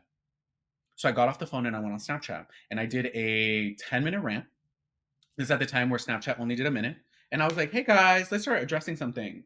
So when I had an issue with Tati's video is when she was talking about me being complicit in predatory behavior. And I was like, excuse me? What? Predatory? What? Predatory? Who? You could have created that video and literally, no. She created this video and I'm like, what we're not going to do is literally say that I'm complicit in a situation that you are excluding information from. Oh no, because the Seattle situation, I can completely debunk because she said I was in that kitchen, okay? I was in that kitchen and she's excluding certain information that was said in that kitchen. So I find it really fascinating. And I'm like, oh no, just don't lie on me. You can say whatever you want to, but don't lie on me. You shouldn't. I'm really shocked, Gabriel, that you really don't care about this at all and what is happening. You were totally complicit with the situation, obviously, with the video that you made. All right, I'm pissed. You're pissed? Okay, so what you're missing in this story, I was in the kitchen. That Seattle boy, she knew exactly who it was. The Seattle boy then goes into James's DMs. Like, I was there. James was telling us this exact story in person. Homeboy slid into James's DMs. Homeboy was like, I'm down to cuddle. Like, cool. He was bi-curious. Like, apparently everyone was bi-curious. James was literally telling us what went down. Basically, homeboy came up. They cuddled. He was a fan. Like, no shade. Like, no shade. Like, nothing bad. Like, please don't out this boy. Please don't out this boy. Because later he was like, oh, I'm actually not bi-curious. I just... Like, they were still messaging after. Where is the predatory behavior? Because I can already debunk it, sweetheart. She's like, trying to trick a straight guy yet again. What other straight guy? What other straight guy? Just because he's flirting with guys? James hasn't hired someone and been like, you have to sleep with me. No, these are guys. These are DMs. Like, there's so many tweets out there that are like, guys are the ones sliding into James's DMs. And for some reason, because James is flirting, he's a predator? What? So what happened in the kitchen? I'll tell you what happened in the kitchen because it's really not that deep. It really is not that deep, okay? So what we were talking about, James was telling us about that situation. The guy ends up telling him he's not bi-curious. He's not really interested in men, but he still wants to be friends and blah, blah, blah. He wants to do this. He wants to do that. James is like, I don't need friends. Like, you came to cuddle. Like, I thought we were gonna, you know what I mean? Like, that's the situation. And we were telling him, it's like, you have to be careful because people can flip the switch. They can try to make it seem like you da-da-da. James is like, how? Like, I have text messages, I have the DMs, like, he has everything. That's why I'm like, what? What do you mean, like, predatory? That's why I'm like, no. Don't say that shit, because people really go to jail for that, okay? People really get sued for that. You really want to talk, like, you're omitting information. You're a fraud, Tati Westbrook. You know that there's text messages, there's DMs. We were all in that kitchen talking about the situation. At the time, I was getting maybe like, I don't know, maybe like 50,000 views on Snapchat, which is a lot. Absolutely, I'm not diminishing it. That night, it jumped to 1 million views. Everybody went to my Snapchat. And I was like, let's start addressing some things. Because Tati, like, what's going on? Like, we need to add some clarification to the situation because she's omitting information to paint it out to be a certain type of way. That little waiter from Seattle that she's like, oh, you use your fame, money, and power to get what you wanted from him. And I was like, that's not the case. That kid went up to James's hotel. That kid was DMing James after, hey, like, da-da-da. Y'all made out. So it's like, I didn't want to out somebody who was still exploring their sexuality. So I was like, I'm not outing him, but it's like, he willfully went up there. So Tati, when you talk about this conversation we had in the kitchen, you're omitting information because in the kitchen, yes, we talked about that waiter. I was there. That was my first time meeting Tati, and that was my last time meeting Tati. No, that was my second time. So she knew that the waiter had chosen to go up at. Yes. Wow. She knew. She knew all along. It hasn't been part of the story. She knew all along. That he had chosen to go up there. Yes. Because the rumor was that Jeffree had said that James had trapped him in the room and wouldn't let him leave. So what I was thinking was that he, the waiter, had lied to Jeffree about what had happened in that room. I think he was paid off, the waiter. Because it was funny how his video just went up right after my stories. So in Tati's video, she said she was disgusted by James' actions towards me, the waiter, in a restaurant in Seattle. So I'm about to tell my story, including all the details and direct messages between me and James. He actually invited me out to his hotel. At that time, I was bi-curious. I had never done anything with a guy before, and I was curious. I get to the hotel room, we say hi, it's all fine. We end up watching a movie, and after that movie he asked to kiss me. And I was very nervous because I had never done anything with a guy and I was bi-curious, so I said yes. And we ended up making out for around an hour, and if I'm being honest, he's the worst kisser I've ever kissed. Way too much tongue. Yeah, but besides that, so he didn't want me to leave from the hotel room, and he kept telling me to stay, like, please stay, don't leave me, all this and that, but I really wanted to go home, so I left. Just paid off by who? I don't know, paid off behind the scenes. Paid off. Sometimes, yeah, sometimes people get paid behind the scenes. They get a little reward, they get a little this, they get a little that for narrative building. To trash James. Yeah, certain influencers do it. They tell drama channels, they feed information, they send them makeup, they send them things, they send them money. It's not just one influencer. There's multiple influencers who do this. And it's not even sometimes the most popular ones. It's sometimes like micro influencers who hear from somebody who's really good friends with a bigger influencer and they feed that information. So it's like, it's a lot of people like to act like they're not a part of it, and a lot of them are a part of it behind the scenes in different capacities. So for me, I was like, this is weird. So I'm like, nah, Tati, let's really have a conversation about what happened in the kitchen. Because this is my first time ever meeting Tati Westbrook. The first time was at a Gen Beauty. Now I'm meeting her for the second time, but more so in an intimate setting in James's house. What I know about Tati is everything James has told me and said on the internet. He adores her, he respects her, he praises her, he puts her on a pedestal. I knew of Tati as like, damn, this girl uploads like 5 times a week. Talk about work ethic. Like, I would love to be on that work ethic. I've never downplayed her work ethic. That woman, we all knew her as, whoa, she uploads.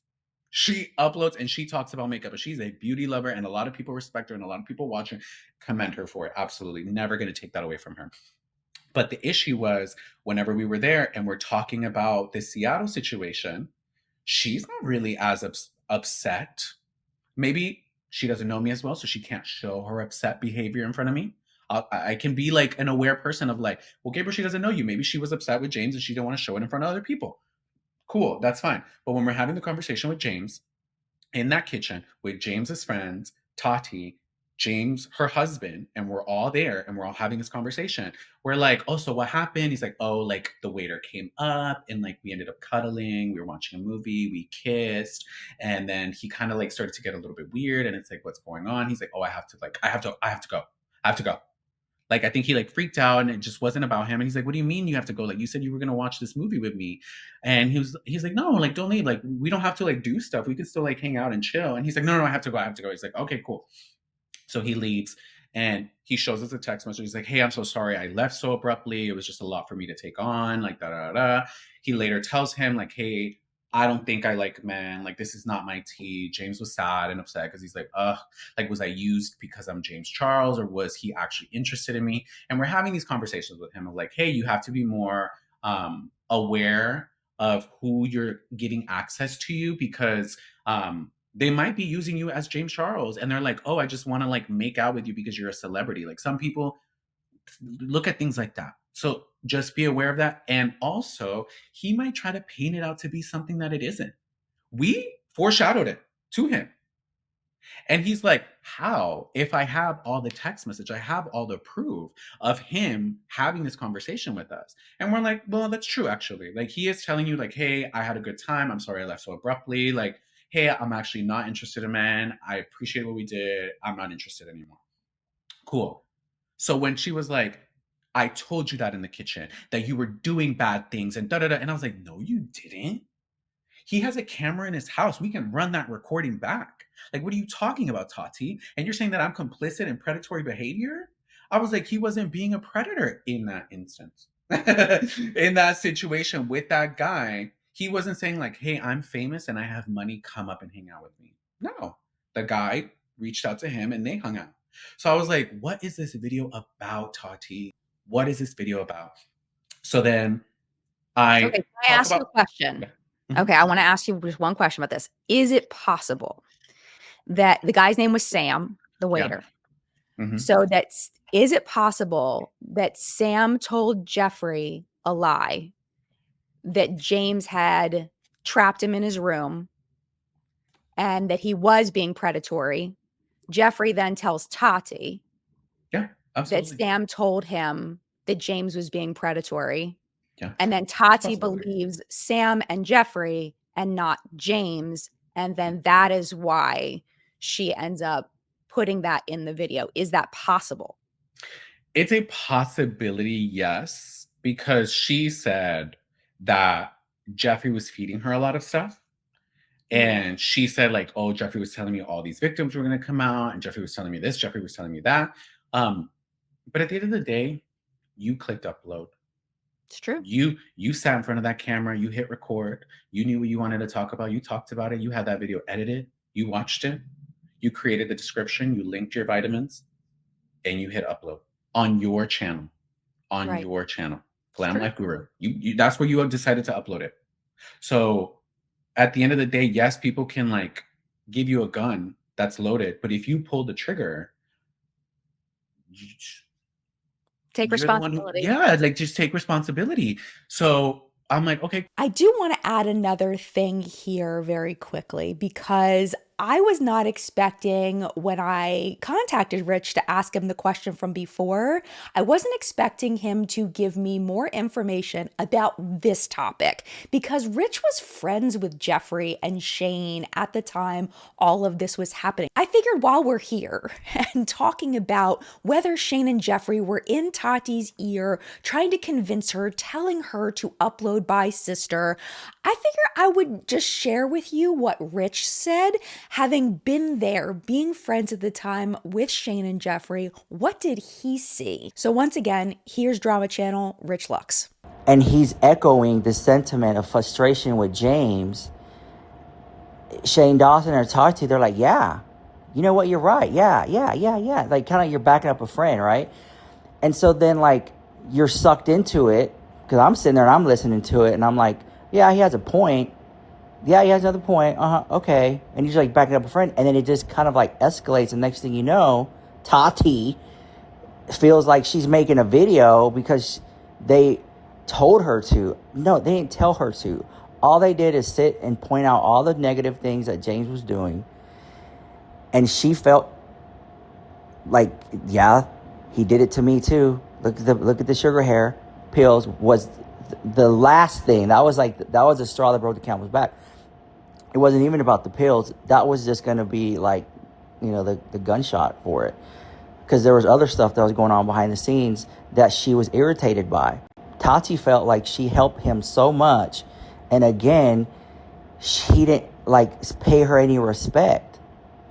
Like she would even make videos with him and promote his Morphe palette and things like that. And he didn't show her that same grace. Again, back to what I was saying with Jeffree, it's like he never like, hey, thank you, Jeffree, for the paving the way. Or, hey, Tati, thank you for paving the way for me. Because Tati and James basically built James Charles. I believe in my heart that Tati Westbrook was trying to cultivate an influencer, like, which was James Charles, and she created a monster. Being around Jeffree and Shane at that time, you know, Jeffree Star at that time was worth $200 million, probably more. And he had this entitlement of like, I came from dirt, made diamonds out of it. And he had like this air of ego, arrogance, and pride. But it was James Charles that had even more of that. And so it just had this air of like there could only be one queen. And why is James Charles not paying Jeffree Star respect? Like, but it was never coming from a place of jealousy or anger. So being around them, Jeffree, and we didn't talk about James often. And I have a very good discernment. It was like Jeffree was doing his own thing, and he just saw that James was right behind him every step of the way. I mean, the views, the likes, the comments. And I don't think Jeffree was used to having somebody like rival him like that. I don't know if he'll ever admit it, but I believe that Jeffree Star felt that James Charles was a thorn, and he felt that James Charles was annoying. But it was never coming from a place of like, I want to take you down. It was just him voicing his frustration for this kid that wasn't paying respect. That's what I got out of it. And because Jeffree felt that way, he would talk about James. And that everyone around him would then see James in a different light because Jeffree was mentioning James every now and then. But it was never from a place of hate. It was just from a place of not ever showing respect. Which I agreed with those. Till this day, I still stand on it. I'm like, yeah, he always came across like he ran the beauty community and invented makeup.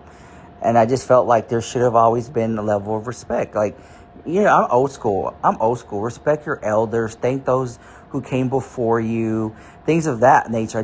And I've met James Charles too, and I got that same vibe as well. So I don't think they made her make that video. I just think they were in her ear. And I get it. I've had people in my ear who, you know, were telling me things, and in real life, I then act on it, and I look back, I'm like, oh, I shouldn't have really fed into all that. You know, you got to control your emotions. I think she wasn't in control of her emotions. I'm glad she made the video though, because I made a lot of money. But at the same time, I think it's so weird that she made those 2 videos and then redacted it in the 3rd one. That was kind of weird to me. I think Jeffree, if you think about it, like the grand scheme of things, if he felt that James was a thorn, then why not become friends with the person who kind of created him, which was Tati? And then when they started to have a falling out, she would be the weakest link, and he can say, man, James did this, and man, I can't believe James is doing that. Can you believe that? And it's feeding her, and then she cracked and made that video. So I don't think he told her to. I think that he knew that relationships fall apart. Their relationship wasn't that strong, and she would be the one who would be a catalyst to basically putting a mark on his career. And it worked. I just don't understand how he's still not canceled. I'm shook. I'm just so shook about the amount of stuff that he has done. I think that together, collectively, all of them, if they would have all worked together, could have ran the beauty industry together. But, you know, because, you know, people always say there's enough room for everybody. But I just think ego, arrogance, and pride got in the way. But it's easy to say that James and Jeffree were jealous and Tati, they were plotting to take James Charles down. That's the court of public opinion, but that's not what really happened. He was just an annoying thorn that was big-headed, which we've seen in your videos.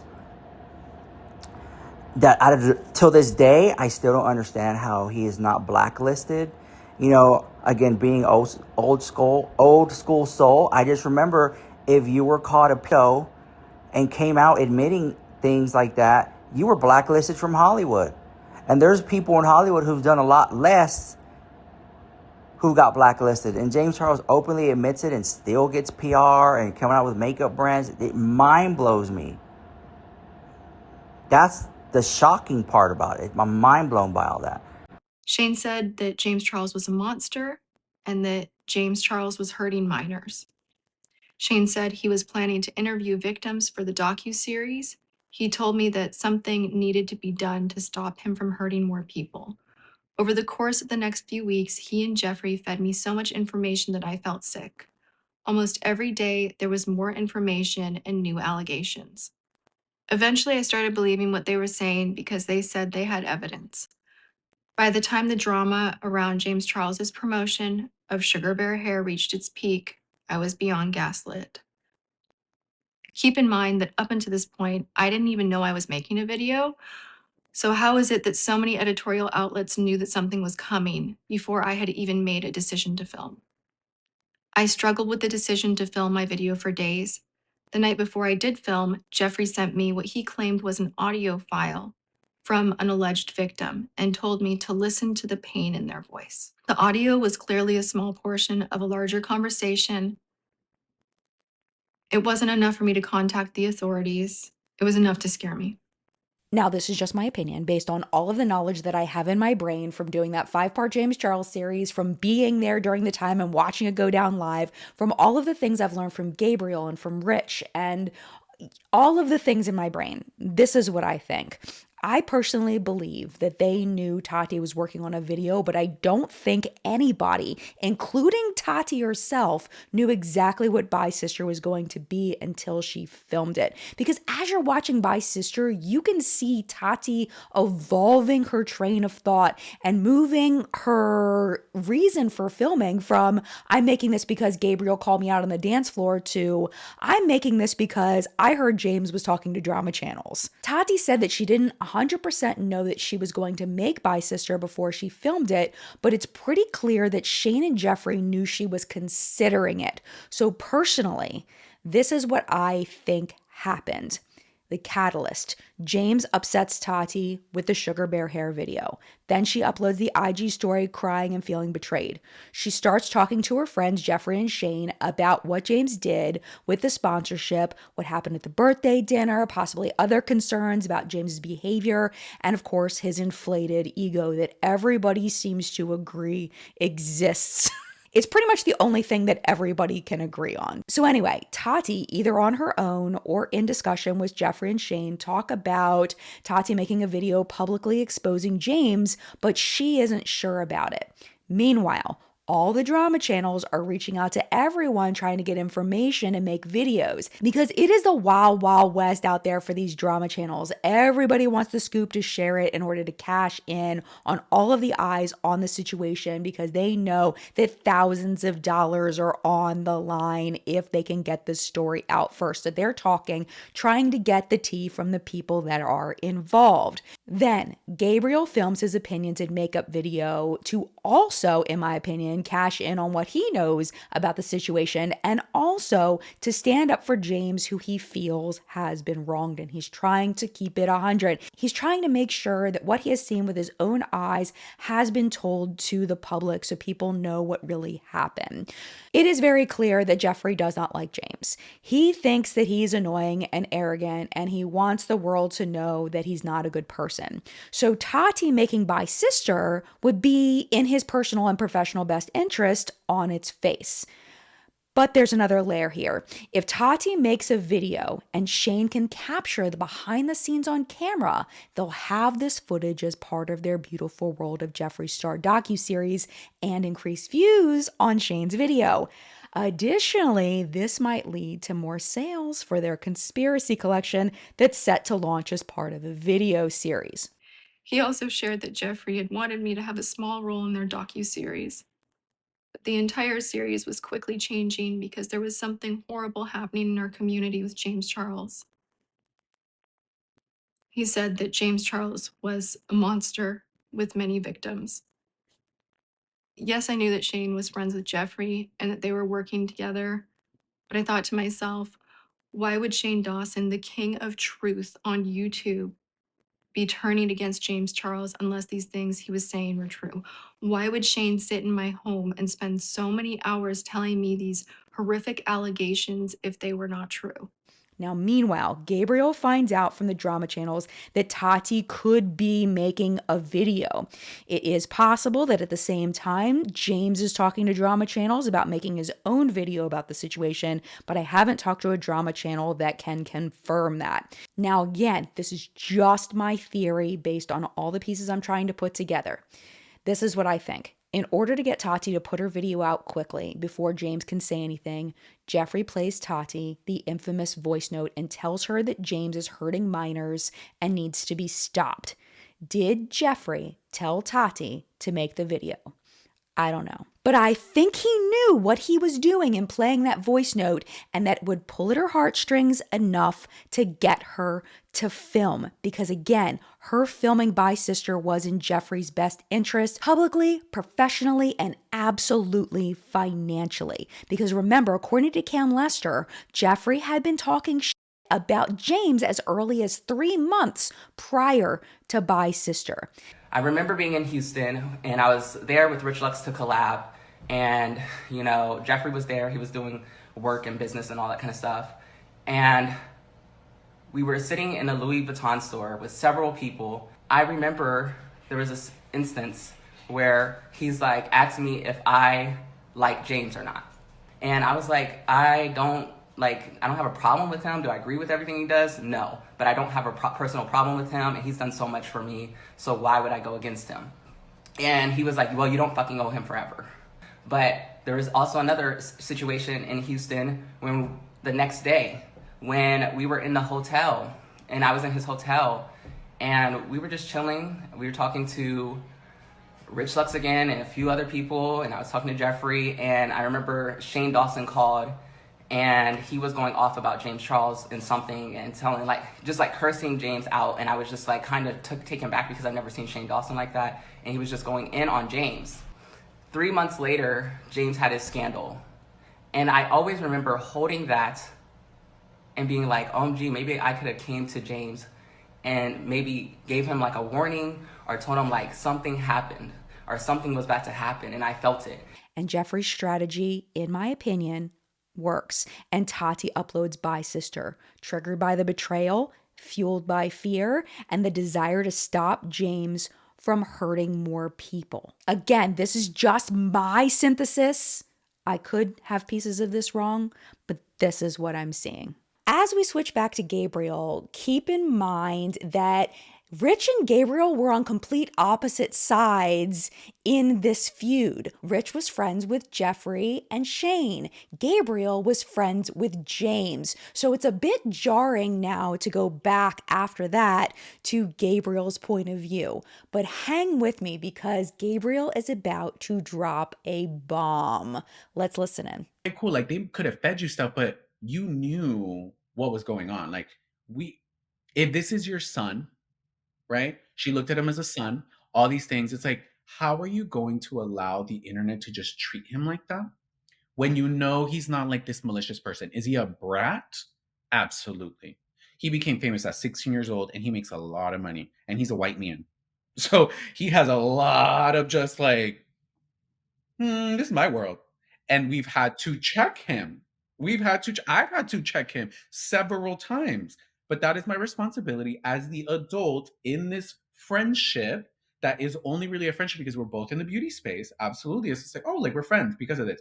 If it wasn't for beauty, me and James wouldn't be friends because he's really young. Like, why am I friends with you? So it's like, if I'm the adult in the situation, I can be like, hey, stop that.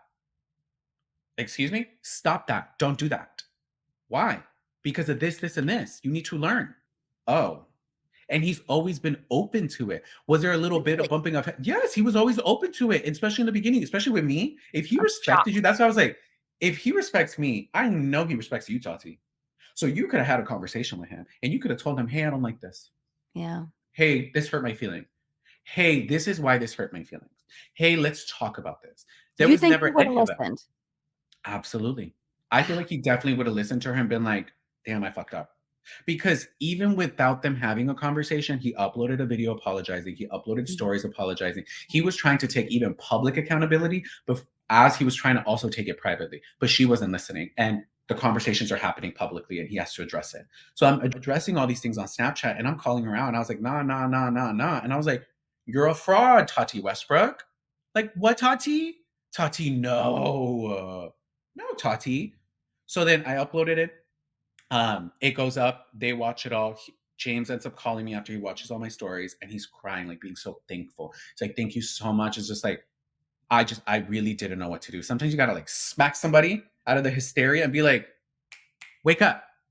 Just wake up. Like, it's going to be okay. You do not need to take your life or harm yourself in any capacity. It's going to be okay. We're going to figure this out.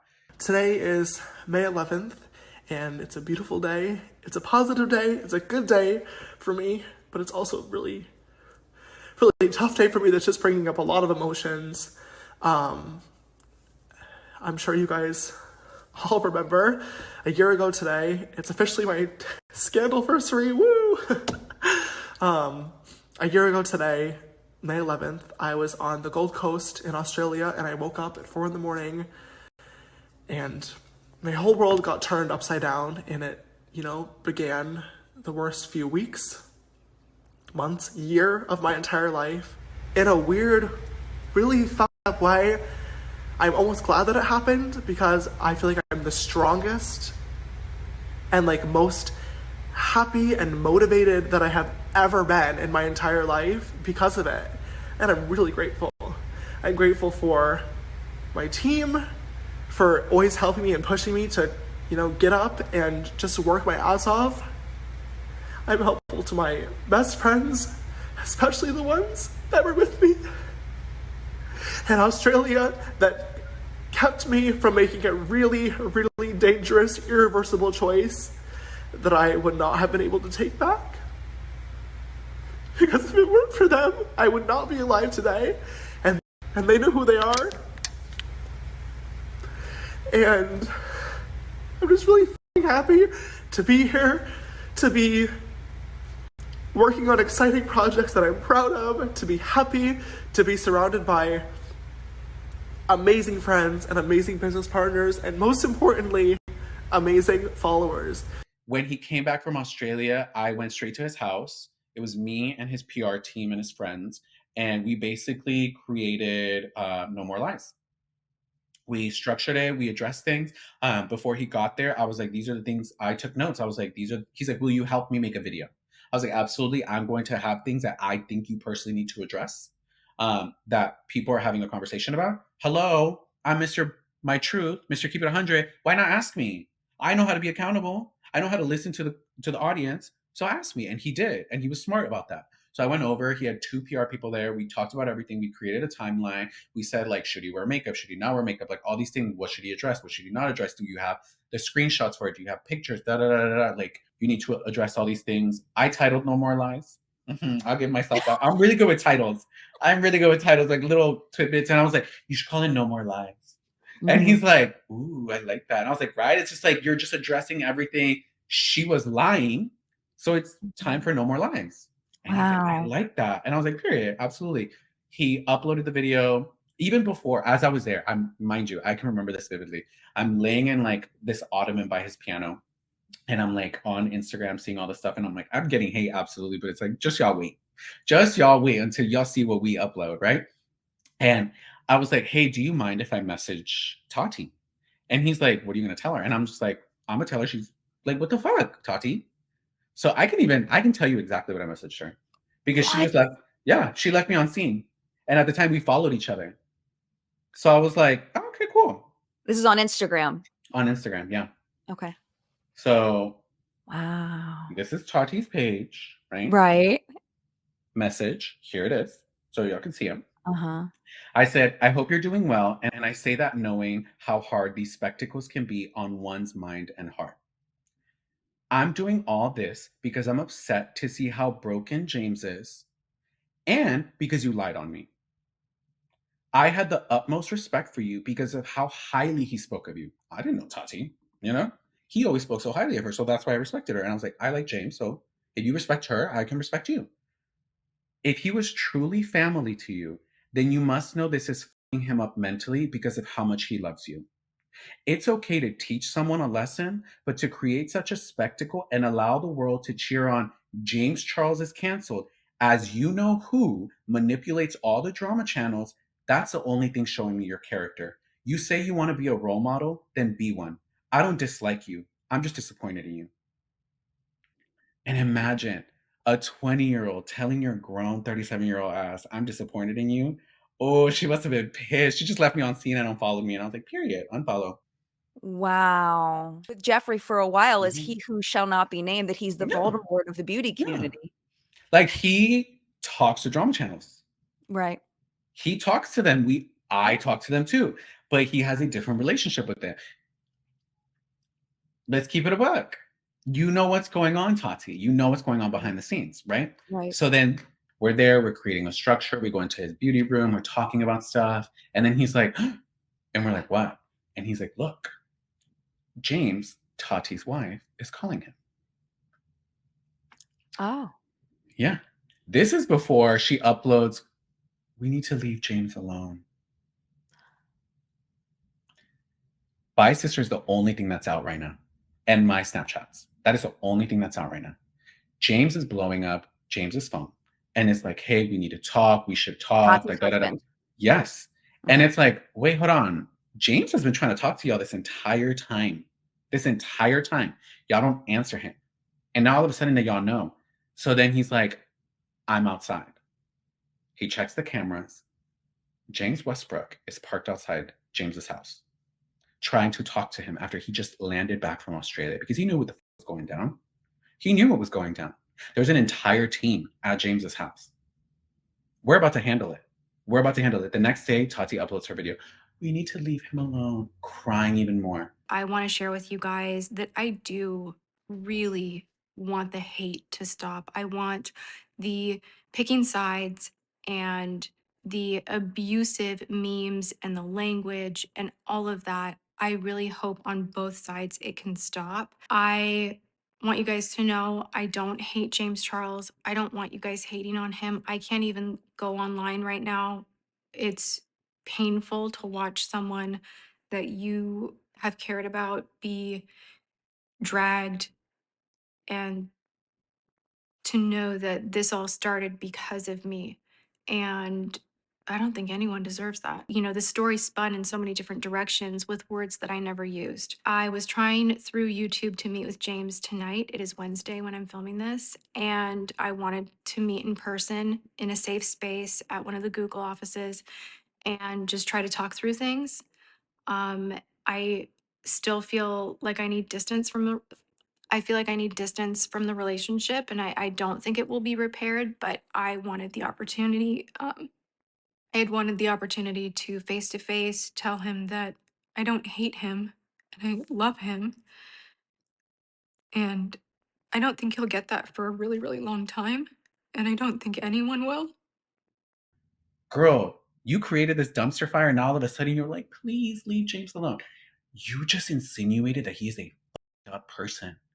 a predator on the internet for millions of people to see. Maybe she didn't expect it, because I saw part of her interview recently with Michelle Phan for Michelle Phan's podcast. And she has a little bit of a gleam in the back of her eye. And she's like, yeah, my sister was like 50 million views. I didn't know it was going to blow up like that. And I'm like, you have a little too much pride to that. Just a little too much pride to something like that. We all know what By Sister was about. Did I think it would blow into what it was? Did I have the capacity to have 50 million views on a video? No. Me? No. Like a couple million, and we've broken up and we're done, and I don't associate with him anymore and we're done. Like, that's really where I was at. And I get it. Maybe she didn't know it was going to blow up like that. Absolutely. She probably thought it was going to be like some Dramageddon 1 type stuff. Like, to where it's like Gabriel got like 5 million views, 4 million views. Like, maybe it'll be like that. She didn't expect it for it to blow up so globally. I'll give her that. She probably didn't expect it. So I'm like, all right. I send you that message. Now your husband is showing up to James's house. I was like, nah, that's weird. I was like, James, we can handle this. It's no more talk. So then she's like, hey, maybe we can have a mediator. YouTube is messaging everyone. And YouTube reps are talking to everyone like, what is this? What is this dumpster fire? Right? So they're like, maybe we should remedy it, da-da-da-da. And they were like, Tati wanted her husband there. And I was like, no, that's weird. Like, this is a you and Tati situation. So you and Tati need to have a conversation. Why does her husband need to be there? I get it. It's a man and a woman having a conversation, absolutely. But I don't think you're going to ever get disrespectful with her. And because you and her are the people with an issue, and everybody's grown here, I don't understand why her husband needs to be there. I was like, James, I wouldn't do it. Okay, pause for a quick second. What happened with James Westbrook outside of James Charles's house? James never responded to him. He's like, you need to go home. I'm not talking to you. Okay, so he communicated with him. Like, did he text him and say? I think he texted him. He's like, no, I don't want to talk. Yeah. Okay. And he ended up leaving. So James Westbrook leaves, and then then Tati uploads the "Leave James Alone" video. Then YouTube gets involved and starts trying to get them to mediate. Yeah. James Westbrook wants to be there, but then they're like, you guys are like, no, it really needs to just be Tati and James Charles. Her husband doesn't need to be there. Okay. I just want to make sure we were all caught up with what happened there. Okay. Yeah. James uploads No More Lies, and it just blows up. It was just, I was like, James, you need to have screenshots. You need to show text messages.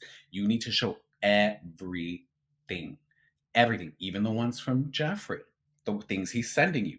Because as all this is going down, I'm defending James. Jeffree's defending Tati. Me and Jeffree don't have beef. So there's no reason for me to come at Jeffree. Me and Jeffree are not texting, right? Or like, I'm just kind of like side-eyeing him because I'm like, wait, like, Jeffree, I was cool with you because you kept it 100. Yeah, you were like a brutally honest person and some people couldn't handle it, but you weren't a liar. Like, you weren't lying. You were saying some crazy things, but you weren't a liar. And in this situation, I'm like, what are you doing? Like, I was just side-eyeing him because I was like, this is weird because this seems really petty. And like, you're making it seem like, oh, that's why we banned him from our house. And I'm like, you've never had this conversation with me, Jeffree. And me and you were cool. Why have you never had this conversation about James with me? Maybe you've complained about him like, oh, he's acts so bratty sometimes. I'll agree with that. Absolutely, he does act bratty. But you can have a conversation with him and tell him, hey, don't do that. Right? So you're saying that Jeffree never banned James from his house, like he said. No, he never told me. As somebody who was cool with him, and we talked about everything. We talked about drama all the time, and like person this, person that, this drama, that drama. We were like each other's like little drama confidants of like, oh my god, did you see this? That these are my 2 cents. We would just send each other audio messages. So I'm like, how can you like? I wasn't even the best buddies with James. I've just always been cool with James. So that's why I was like, you can tell me things about James because it's not like you're telling me things about Nikita. Right. You know, it's like that one be mindful because that is my best friend.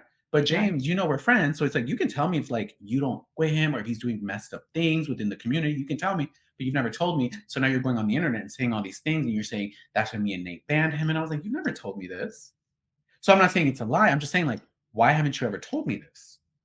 So then when No More Lies comes out, Tati says, oh my God, like more lies about, like she kind of doubles down on her video. She tweets about it. She's like, I'm going to take a break, da da da da. Jeffree's like, oh my God, like I'm going to have to address things because I have proof and da da da. Then he uploads a video. It's like, I'm not doing this again. And I was like, period. I don't want to play the games anymore. I sat there yesterday and I started to get really angry. I was going to pull voice memos. I was going to pull old text messages from other people that don't want to be involved. And I was just getting into a place where it wasn't healthy, okay? And thank God I'm in the headspace that I am today because I stopped those feelings. I let them all subside. And I understand that now that isn't okay. I am not going to fuel this fire bigger so everyone can get more entertainment because behind the scenes, this isn't funny. This is our real lives. And I inserted myself into something publicly that I shouldn't have. I know what people want. They want me to sit here and degrade James. They want me to open up my phone and expose it all. I'm done doing that. And it may be shocking. Some of you may be like, oh, are you just trying to save your own ass? Are you a liar? Are you this? I'm willing to bite the bullet and let anyone think what they want. But today I will not be posting voice memos. I will not be posting text messages. I will not be exposing anything more. This has to stop. Period. You're not doing this again. You're making it seem like you still have proof. Proof of what? Right? Proof of who? Okay, cool. But when he uploaded this video and I was like, hey, like, proud of you. Like, I'm happy you didn't like make this a bigger dumpster fire than it is. He's like, thank you for watching the video. I really appreciate that. And I was like, period. Like, we're Gucci. After that, I was still like side-eyeing him because I was like, oh, that's just still weird. Like, that's Which weird. Who are you Jeffree. side-eyeing? Jeffree. Okay. Jeffree, because I'm like, that's still weird. Like, I don't have issues with you. We're still cool, but it's like, it's weird the way you moved in that situation. Right. So I was like, like, I don't like how you did that. And then I think everything kind of subsided after that. And I think Tati took a break. Jeffree took a break. James took a break. And then at the time, I remember this specifically because I had been in Jeffree's campaign, right? The concealer campaign. But the first time I lost the check that he paid me, I lost it, right? He gave me a handwritten check the day of the shoot, right?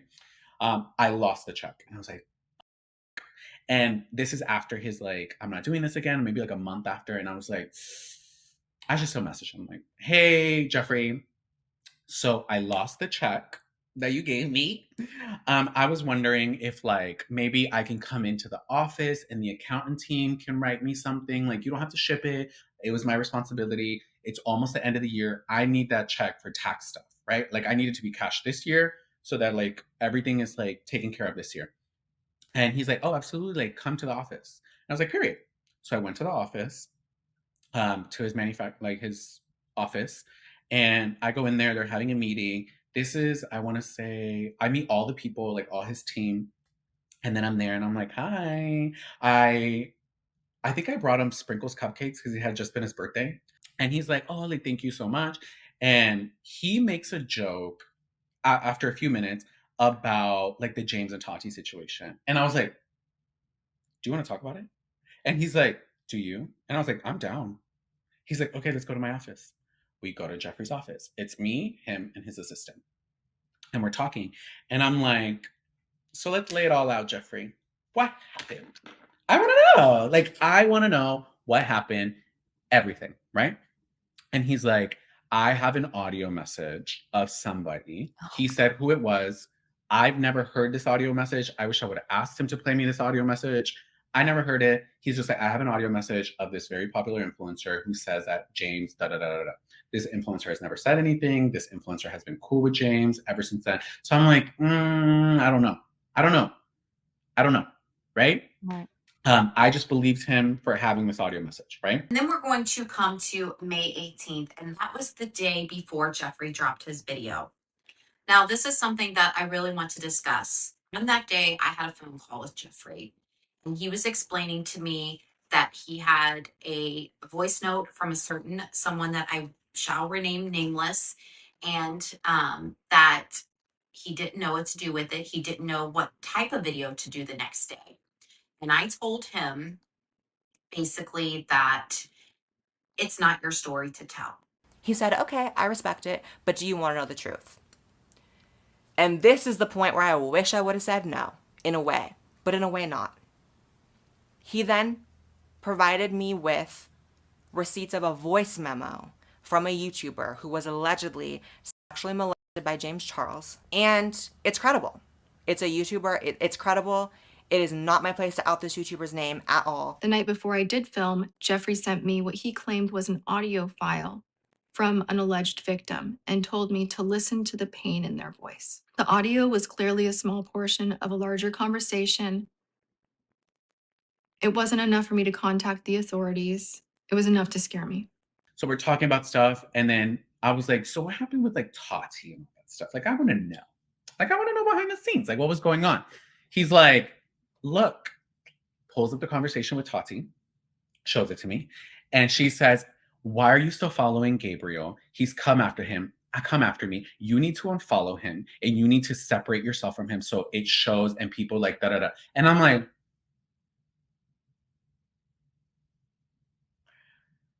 That's kind of petty. what? I was like, wait, what? That's petty. It was petty. And I'm like, how are you going to message Jeffree to tell him? And he was like, but I never unfollowed you because me and you never had issues. And I was like, exactly. That's why I never came at you. Even when I was having conversations with drama channels around the time, I popped off on some of them. I was a little rude to some of them because I was like, yo, do y'all's jobs, you know, but they're not actual reporters. You know what I mean? Like, they don't have like journalist degrees. They're just people who want to like gossip about stuff. I get it. Right. But I remember I popped off on I think it was Spillstash or something like that over like DMs. And I was like, do your job. Like, I even tweeted it. I was like, you know, talk about everything. Like, if you're going to show my Snapchat, show it all in entirety. Because the only thing that she has showed was me saying that like there's people who are bi and people who are like bi-curious. And I was talking about sexuality in that Snapchat rant towards the end of it. I was like, nah, show it from the beginning. Show it all. Do your fucking job. And I got what I needed to. I got a video on Spellstash to be uploaded with over 1 million views of me talking about the Tati and James situation. And I was a little rude to her. I could definitely say I'm sorry because it's like I was rude to her, especially like publicly on the internet. But I was like, yo, like, what are y'all doing? And sometimes some of them would be like, wait, so then why aren't you addressing Jeffree? And I'm like, because I don't have beef with Jeffree. And they're like, but he's defending Tati. And I was like, okay, did he say anything about me? And they're like, well, no. And I was like, exactly. So why do you want me to start drama with Jeffree when me and him have not addressed each other? I thought what they were all doing, they will poke. And it's my job to make sure that like me and Jeffree don't have to beef. Why are y'all trying to make beef? Right? So me and Jeffree never went at each other. We had never unfollowed each other during that whole situation. And when he showed me that Tati thing, I was like, you're a real bitch, Jeffree, because me and you had no beef. I respect that you were defending your friend in the way that I was defending my friend, but cool, me and you didn't have beef, so cool. And we talked about it, and I was like, wow. Like, this is so fascinating.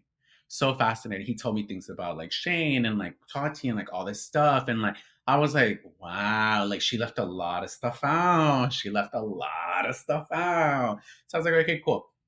Then I think we went to the restroom and we took a photo like in the mirror. I think I have like red hair and people were like, oh my God, Gabriel and Jeffree are back together. People were talking about it. And me and him were cool. Like, I never had any beef with him. It wasn't until a year later, Tati uploads readdressing this. I don't know. The Breaking My Silence. Breaking My Silence. A whole year of no uploads. Finally uploading the thing, which I still have an issue. Pause for a quick second because I have a clarifying question. Yes. Is there anything that Jeffree told you that Tati left out that you can share? She later said that, like Shane was begging to edit it. Shane Dawson didn't just know about my bi sister video. He offered to help edit it. He even offered to design the thumbnail and help title it. I declined his offer, but his gesture supported and reinforced for me that he was telling the truth. Why else would he jeopardize his career? So surely Jeffree was telling the truth too. And it was never that, because in that conversation, Jeffree was like, we were on her side. Like, we were willing to like defend her. She wanted to upload it. She was so hurt. We're telling her he is a brat. And I have word that this is going on, that's going on. So we're thinking like things are going to happen. And Tati was a woman scorned. because James had used different vitamins. And he's like, yeah, we even like gave her advice, what to say. Shane offered to edit her video if she was like unable to edit it. And he's like, I can edit it really cool. Like I can add like receipts and all that stuff. And she's like, no, I can do it myself. And that's why like that little compilation in the beginning is just like random. Like in comparison to Shane Dawson's documentaries. Like we've seen those documentaries. Like that is production. He was saying like, I can give you that if you want to. Like, look, I have a team. I can give you that. So you don't have to feel like it's just you. So they were on her side. Absolutely. You know, they're like, yo, we like had her back. We So had her when back. she says in Breaking My Silence, Shane offered to edit it and title it, that was what it was all about, was he Yeah. was trying to support her in Yeah. it and say, if you don't feel comfortable, if it's too emotional, if Yeah. it's too stressful for you to edit this, I can do it for you so you don't Yeah. have to deal with that stress. It wasn't about, let me just angle this. It was Yeah. more about him trying to support. His friend, absolutely. And a lot so of, at the interesting. time, James had pissed off a lot of people. He had an ego. He thought he was the big dog. He thought he was more poppin' than Shane. He thought he was more poppin' than Jeffree. These are established people of like, yo, you're rubbing the people the wrong way, James. Like these are people who have like, you know, helped put you on as well. They give you some following. Even if you don't fuck with them, still respect them. Yeah. So moving on in the timeline, we go to Breaking My Silence, which is where I cut you off when Tati uploaded that. Mhm. What was that like? What happened there on your end? I was a little salty. And this is going to be a very selfish explanation of the situation. I was salty because behind the scenes, she was sending handwritten apologies to people that she had done wrong. Behind the scenes to multiple influencers. She had sent handwritten apologies with her PR. I think at the time she was like doing all her makeup stuff. And I remember like, or maybe it was like the vitamins, but I remember like some influencers showed me those handwritten sorries, you know, and I'm like, oh, you're good. Like, you're good. She sent it to some influencers, and I'm like, I didn't get an apology. I was like, okay. She must have been real mad at you. Yeah, she was real mad at me. And I She was didn't like, have anything to apologize for. She was too mad. I held a mirror in front of her face, and I was like, do you like this person? Because I don't know this person, and I barely even know you. You can really look in the mirror and tell me that you are who you've always been, this commendable, gracious, this elegant woman, this respectful person within the beauty space, a matriarch type of figure, and you're telling me that in this moment, during all this drama and all this nonsense, you are the same commendable person? No, you are not. And it's fine if you are not. You don't always have to be perfect. But I held a mirror in front of your face, Tati, and I said, you're being a monster. And she didn't like it. She never sent an apology video. And when she did that Breaking My Silence video, she never apologized to me, but instead changed the video and said, I didn't lie in that video. I didn't lie in that video. I didn't lie in that video. I was like, so then why are you apologizing to James Charles? What do you mean you didn't lie in the video? Oh, Shane and Jeffree are the reason why I uploaded that video. Wait, what? I thought I was the reason why you uploaded that video. I thought you were already uploading the video before I even uploaded my. That's why I was like, what? Nah, you lied about me. You said I was the reason why you uploaded that video, and you said that I was complicit in fake predatory behavior that James had, and you manipulated the conversation in the kitchen. I am a very forgiving person. When you say I'm sorry, if not, I am the worst sign. I will hold a grudge to the end I die. I am one of the pettiest people. To this day, if somebody asks me, I say, Tati Westbrook, because she has yet to apologize to me, and she lied about me. I can see that because with other people, she had known them before. She met you very briefly. She only knew you through James. She knew you were involved in the back end of him releasing that video. So all she had to hold on to you for was nothing. She had no reason to want to hold on to you or to make amends with you because there was no prior relationship like maybe she had with other people. Yeah. So that may be what Absolutely. happened. Now, if she came to you and said, Gabby, let's have a conversation. Yes, let's have a conversation. What's I going to come love out of it? Like, what's How going to come out of it? wonderful I would don't that know. be? Squash them. Absolutely. Yeah, like I can hold myself accountable and I Yeah. can say, hey, Tati, you probably thought James was going around feeding drama channels because at the time I was the person talking to drama channels and trying to inquire. So maybe it got mixed up to you. I can hold myself accountable and be like, maybe from her perspective, she thought it was James going around. No, girl, it was me talking to drama channels, asking them, hey, what's going on? What's going on? So I can be aware of like, hey, your perspective. But if you can't be aware of mine, we don't have anything to talk about. Because if you can't acknowledge your situation, I'm not going to acknowledge none of mine. I can't then listen to you. Because there's been certain friendships in the past where it's like I've cut them off because it's like, wait, this isn't all about you. These are two people. We're having a mutual conversation. If we're going to talk about the situation, let's talk about it and let's respect each other's perspectives and why we did what we did. It doesn't make it right and it doesn't make it wrong. It makes it what it is, and we reacted to it based off of our own perception and our own past situations and how we react to things. Absolutely. And let's talk about it. Do you feel like I hurt you? Hey, Gabriel, I didn't like that message you sent me. Okay, why didn't you like it, Tati? Because of this, this, and that. I'd be like, okay, well, what part did you not like? Because I didn't call you out of your name. I kept it very respectful. What part did you not like? Because I felt like you lied on me. You did. And you were hurting my friend. So it's like, oh, okay. And it's like, what other thing did I hurt you? And I'll tell you what you hurt me. We can have an accountable conversation, a productive conversation. Absolutely. But and you already had a similar conversation with Manny. I've had it with Manny. I've had it with Laura. I've had it with Nikita. I've had it with Jeffree. I've had it with so many people where my track record shows that I'm willing to make amends. Absolutely. But if both parties are accountable in everything that they did, even in things that they are unaware that they did that hurt the other, because sometimes I can be aware that like, I didn't do that with the intention to hurt you, but it did. And I'm very sorry for that because you are somebody that I respect. You're somebody that I care, and I can acknowledge that. And moving forward, I will make sure that I don't do that because clearly something that I did hurt you unintentionally. Please be mindful of that. Those are productive conversations. I can have a conversation with her, but she's never reached out to me. She's not blocked. Clearly our DMs are open. Like, she's never cared to reach out. So it's like, okay, so if you are the one person that has done me wrong and has yet to apologize, when people bring up your name, because I'm not bringing her up, but when people are like, oh, are you still cool with this person? I'm like, yeah, I'm still cool with this person. Are you still cool with this person? Yeah, I'm still cool. Maybe not. I won't say it. You know what I mean? Like on the internet, I don't want to start drama sometimes. But when they're like, hey, are you cool with Tati Westbrook? I'm like, no, she lied on me. No, we're her. So that's where kind of where the story ends then. Yeah. As far as Dramageddon 2 and your involvement in it is.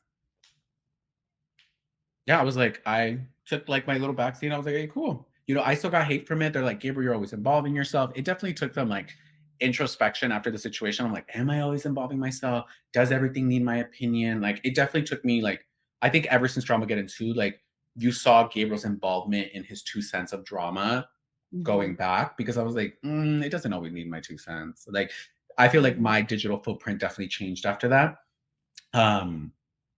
But yeah. Interesting. That is absolutely fascinating. Yeah. Oh, I love that we're having this conversation. It adds more information because there's a lot, you know, we all watched it from the outside and there's so many pieces not being on the inside that there's no way we would have known.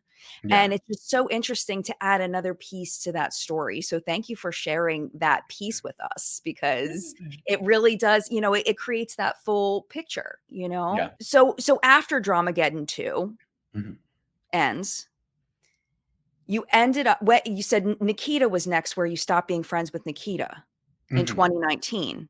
Yeah. Can you talk about what happened there? Because that's shocking to me because I thought you all were still friends. I missed something. We're acquaintances now. Like, we're respectful of each other. We're definitely not as close as we used to be. I think people just have their own journeys. And, you know, it's like, I didn't think we were ever not going to be like super close. But sometimes just life happens and it is what it is. I just felt like she was going down a certain road that I was like, yo, like, you're kind of like being mean to people and like, you're just being like obnoxious. Like, you're being bratty and I'm trying to have conversations with you. And I think you're getting lost in the sauce of the fame. And this was like right before her Snapchat show. So I was like, look, I want you to know that I have never given a fuck about the fame. I will literally distance myself because I could be that fake person that's like, she's being mean, but I'm still getting followers off of it. I'm still getting clout off of it. I'm still this. I could have played that game. I could have been that person, but it's like, it's never been about that for me and her. So I was like, no, I'm going to take space back. I think she got upset because she's like, excuse me. So then we stopped talking for a while. She definitely became that influencer that was going out during quarantine, because this was at the very end of 2019, right? Then my birthday was like March 2020, and then like a few days later, quarantine happened. Quarantine hits. She was going out, not being mindful, not being respectful. There was other things going on behind the scenes of how she was treating people. None of my issues, but I was like, she was being rambunctious, or she was being bratty. And a lot of people, she was rubbing a lot of people the wrong way, a lot of people. And I'm like, it's one thing to be a teenager and do this. It's another thing to be in your 20s and be doing this, like in your mid 20s. Like, come on, like we gotta like eventually like grow up and we gotta be adults. So she talked about it, kind of like she alluded on it on her Snapchat show, and she's like, oh, I had this friend who ghosted me, and I was like, girl, you know I hate a liar. I never ghosted you. You know what's crazy? The second you have success, the old friends start acting real weird. And then you start making new friends, but are these the new friends that are gonna be in my life forever? Friendships are just like relationships. Without trust, they're dust, baby. And you know, when someone just ghosts you, it sucks. You feel alone. You've risen quickly, you know, just like shot up, but no one has like kind of seen some of that background. Do you think because of that, your friendships have changed? Business-wise, I'm killing it. This year, I'm like doing the most, but then personally, my life is like a wreck. But my actual day one people are just like weird. Like, I don't know how my relationship stands with them right now. It's just weird. I feel like in the beginning, there was like a big group of us that just came up together. It was almost like a graduating class. And then slowly, one by one, things would happen. And then, you know, one person would kind of go. And it's not like we ever have like a bad falling out or like anything happens. It's just like we kind of grow apart. But it just sucks that like my friend group has like whittled its way down. You're thinking that trying to overanalyze, you know, what could have happened. And in the end, nothing happened. It was just timing. It was just timing. I never ghosted you because if I show our text messages, it'll show that we were going to hang out and you ghosted me. You ghosted me. So it's like, no, I never ghosted you, but I never cared to address it on the internet because for me, it says more about me if I spill everything about her after we have a falling out. Cool, we had a falling out. Nobody needs to know everything. You know, like it's for me and Nikita to have those memories. And she wants to tell people, that's on her. You know, she went on the Snapchat thing. She didn't name me by name, but she alluded to it. And a lot of people understood it. She's like, it's my best friend. We live right next door. And people knew we lived in the same building. Like, people knew it's like, it's Gabby, it's Gabby, it's Gabby. People were DMing me like, oh my God, I can't believe you ghosted Nikita. Da, da, da, da. I was getting all these messages and I'm like, what the? Like, I can understand that you're upset and I can understand that you're hurt, but just don't lie. I hate when somebody lies on me. And she should know that about you at that point. You were close enough. Yeah, I didn't ghost you. You can say he's been acting weird and he's been taking some distance, so it's making me take some distance. Absolutely, paint the picture like that. But don't say that I ghosted you out of nowhere. Because that was never the case. And she did ask me at the time, and I'll commend her, be like, hey, what's going on? I see you acting distant. And I was like, I need to process some things. You know, I'm processing things because it's like, I'm feeling like I'm in a friendship, but I feel alone in it. And it's weird. It's like, I've never understood people in marriages that are like, I'm in a marriage, but I feel alone. I never understood that until that friendship where I was like, this is my best friend, but I feel alone. You know, it's like, I need space. I need a distance. I don't know how to process this. I don't feel like I owe you an explanation right now as I myself am processing this. So I'm figuring it out. I'm processing things. She didn't like how much time I was taking. So we kind of like just stopped talking and being friends. We unfollowed each other. She would ignore me at events. And I was like, wow, okay. People at events could tell. Yeah. And I was like, okay, cool. We took time. We took a couple years off. And then eventually we ended up having a sit down. So basically, I remember this specifically. It was Gigi Gorgeous's party at Heart. This is now, I think, like 2021, 2022. Quarantine's done. Events are going on. She has it at Heart. It's a private event. So there's influencers there. And it's me, Laura, Manny, Daniel Prada, and Joey Graceffa. And we're all by the bar and we're all talking. And I'm at the front and I'm ordering us all drinks, right? And I was like, what do y'all want? What do y'all want? Who wants waters? People with water shouldn't be ordering the drinks. You know what I mean? Like, you want a water? I'll get you the water. I'm getting a drink, right? So I order, I think it was just me, Laura. It was just me and Laura having drinks. It was just us two. Daniel, Manny doesn't drink. Joey wasn't drinking. So they weren't drinking. So it was just me and Laura. And then I hear behind me Nikita's voice come up to them. And I'm like, okay, cool. Like, I haven't seen this girl since quarantine. Like, well, I haven't seen her since the Snapchat. I haven't seen her since anything. And I'm like, okay, cool. And then I was like, I get the drinks. And then I turn around. She's standing there. She's like, hi. And I was like, hi. Like, if you don't have beef, I don't have beef. You know what I mean? Like, if we don't have issues, like, I have too much love and respect for you to hold too much of a grudge. If you're kind of waving a little white flag, I'll meet you there. I will meet you there. If we're in a public space and you want to like go back in time and act like everything is hunky dory and we're all buddies, I will give you that. Absolutely. We still need to talk, but I'm not about to have this conversation with you right now. Time and place. Not at my birthday dinner. You did it at my birthday party. Oh my God. So we all were there. We drank. We all hung out. We were like kikiing, like having a good time, laughing. I believe there is a photo somewhere over there. Oh, it's like right here. Right here. Oh, I love it. Right here. And it's like Joey, Nikita, me, Laura, Manny, and Daniel. Maybe on the back. take a picture of that picture for me so I can insert it so people can see. A printed photo. Yeah, printed photo. love It's because, you know, photo booths like print them out. Oh yeah. Oh my gosh. Like, how adorable is that? That's And it was adorable. so cute. And it's like, cool, we're cool. Like, we're Gucci. And I think Joey posted it on his stories, and everyone was like, oh my God, like Gabriel and Nikita, because people knew us. Like, a lot of our fans knew us together. So they're like, are y'all friends? Like, what's going on? So then I can't remember who texted who, but I remember we said we should have dinner and we should talk about everything. And we had dinner. It was like a sushi place somewhere in WeHo. I remember it. And they gave us a big table because they knew who we were. So they gave us a huge table for just me and Nikita. And it felt like something out of a reality TV show. Like, it just felt like we're here and we're here to talk about stuff. And we talked about everything. And she definitely like owned up to a lot of her behavior. She spoke about her bipolar disorder and her diagnosis. And she's like, I've been learning a lot about even myself. And she was like, I feel bad. Like, I feel like I really let you down. And I'm like, you know, and I could have definitely communicated better. Absolutely. But it was very overwhelming and jarring. And now in hindsight, I know now how to communicate that. But in that moment, I can take accountability in the fact that I didn't know how to word it. And to you, I probably left you in the dark of like, what's going on with Gabby? He's like not talking to me. But also it's like, what did you do?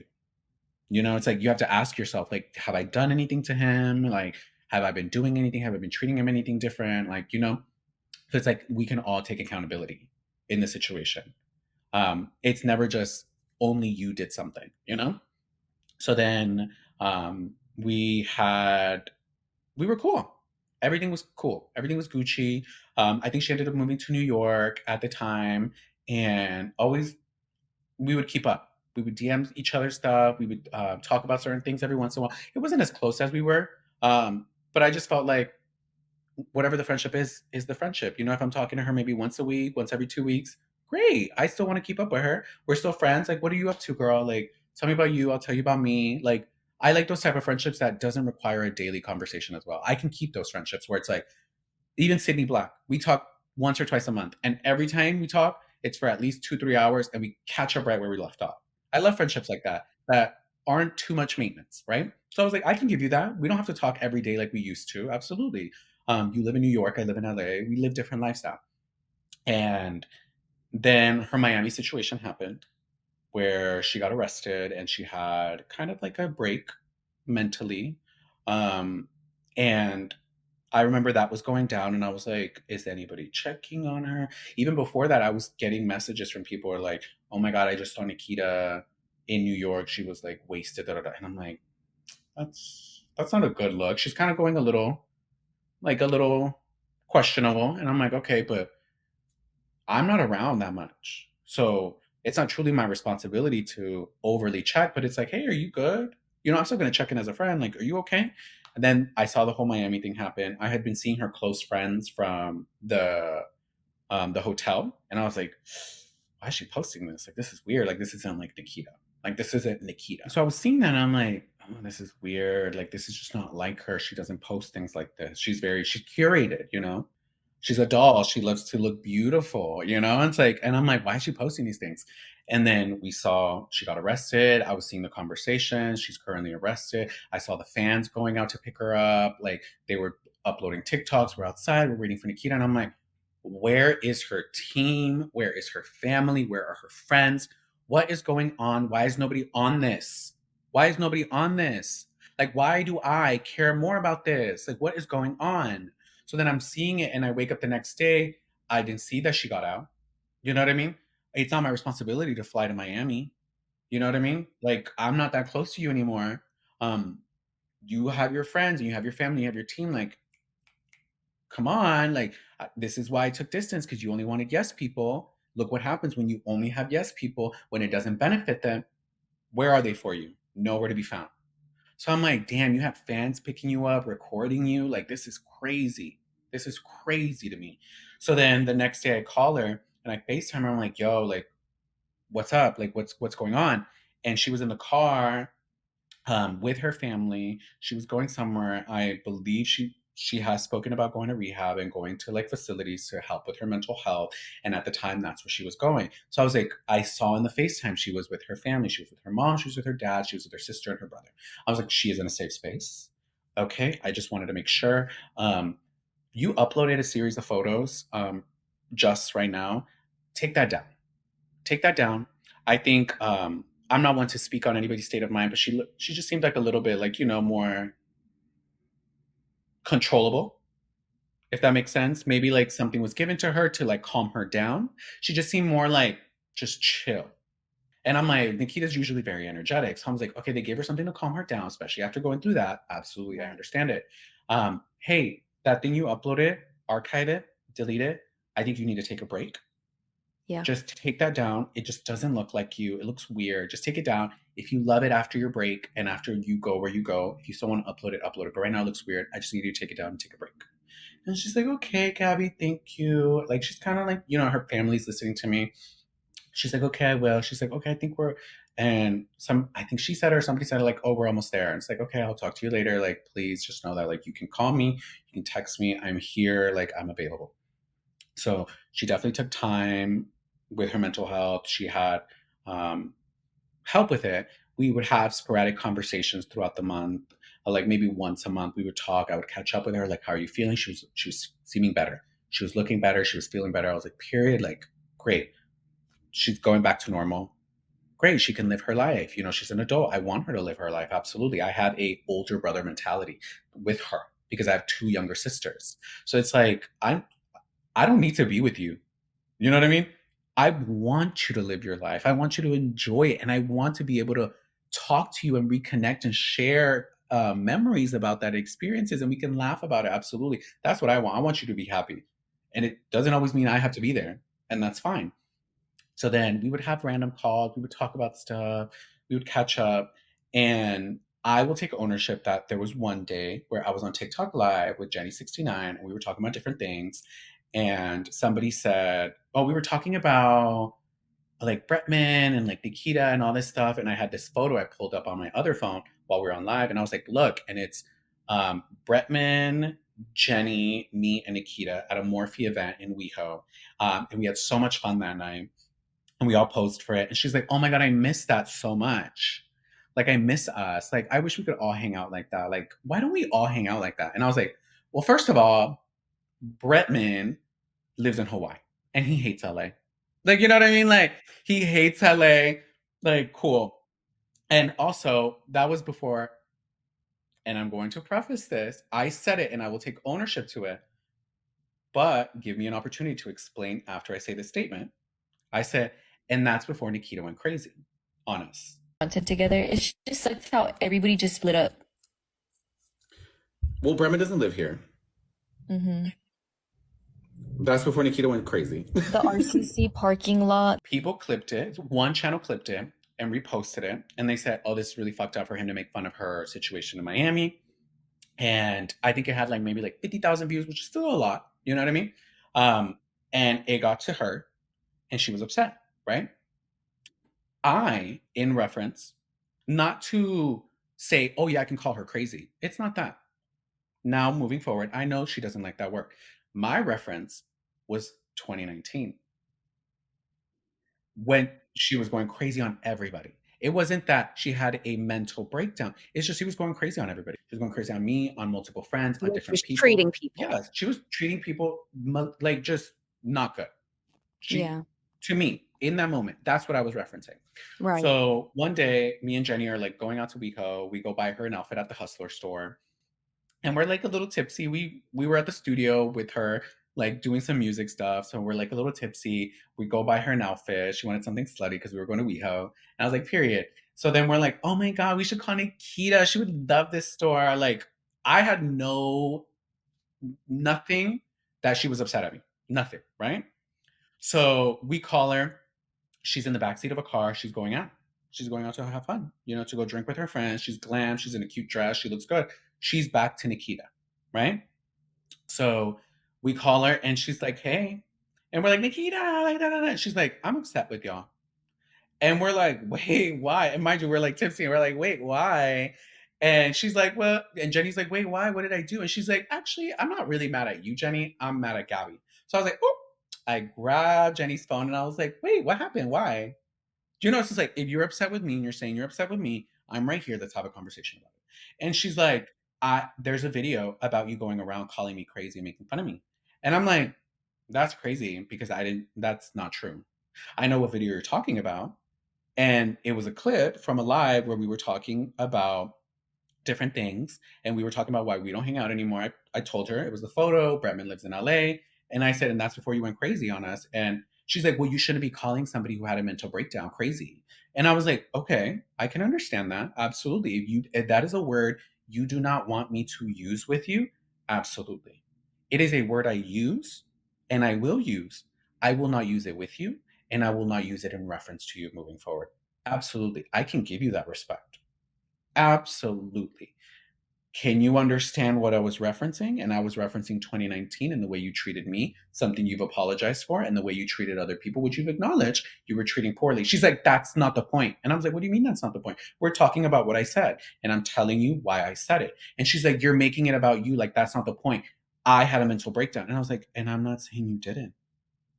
But in this conversation, I need you to acknowledge that I wasn't referencing your Miami situation. I was referencing 2019 when you went crazy on me and you went crazy on other people. She's like, that's not what we're talking about. And I was like, that is what we're talking about. I'm not going in a circle with you, Nikita. That is what I'm talking about. If you cannot acknowledge that I was not referencing your Miami situation, then I'm not apologizing. And she's like, you're not going to apologize? And I was like, no, I'm not going to apologize because I need you to acknowledge that I wasn't referencing Miami. I was referencing 2019 and what you did to me and what you did to other people. And she's like, whatever. And she hung up. So I was like, okay, cool. I'm not apologizing. I can apologize if you can acknowledge that I was not referencing Miami. And I can apologize that you probably in that moment heard it and thought I was. And I can acknowledge that. Absolutely. Absolutely. It probably didn't feel good. As somebody who just went through that, it probably didn't feel good for your friend to be on the internet calling you crazy. Absolutely. I can acknowledge that your perception in that moment was probably not the best and it probably like gutted you and you probably felt really bad. I can acknowledge all of that and I can apologize for that. Absolutely. I never intended to hurt you by saying that. But can you acknowledge that I was referencing something else and not the Miami situation to ease your kind of like situation and your thoughts about it? If you can't acknowledge that, I'm not apologizing for calling you crazy during a time that I was not referencing. I was not referencing Miami. I was not. So I'm not going to apologize. I was referencing something else. But I can apologize how you felt hearing that word. And I'll stand on it. But if you can't acknowledge my situation, I will not acknowledge your situation because I wasn't calling you crazy based on Miami. So Do you think she didn't believe you? No, I just think she wanted it to be about her. And I Okay. get it. In that situation, like you're going through a lot. Absolutely. But you're going out to the club. I'm getting DMs from people of you at the club. You're all dolled up to go out. You're back to normal in a sense. You're not like in this super like vulnerable state. It's still a sensitive topic. Absolutely. I'm not denying that. But you're not like, woe is me. You're not going to play this constant victim card to get out of situations, especially not with me, especially when I call you out on things. So if me your friend that you know, girl, I would have never called you crazy based on that Miami situation. I called you when that situation happened. I said, delete this. Take time for yourself. I was there for you. You know I wasn't making fun of you. You know I was there for you.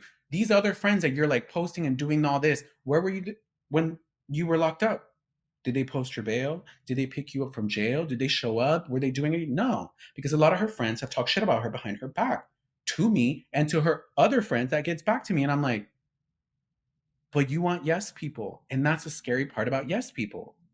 It's like, you're going to get stuck in that. And like, you need people to like push back. Maybe not all the time, absolutely.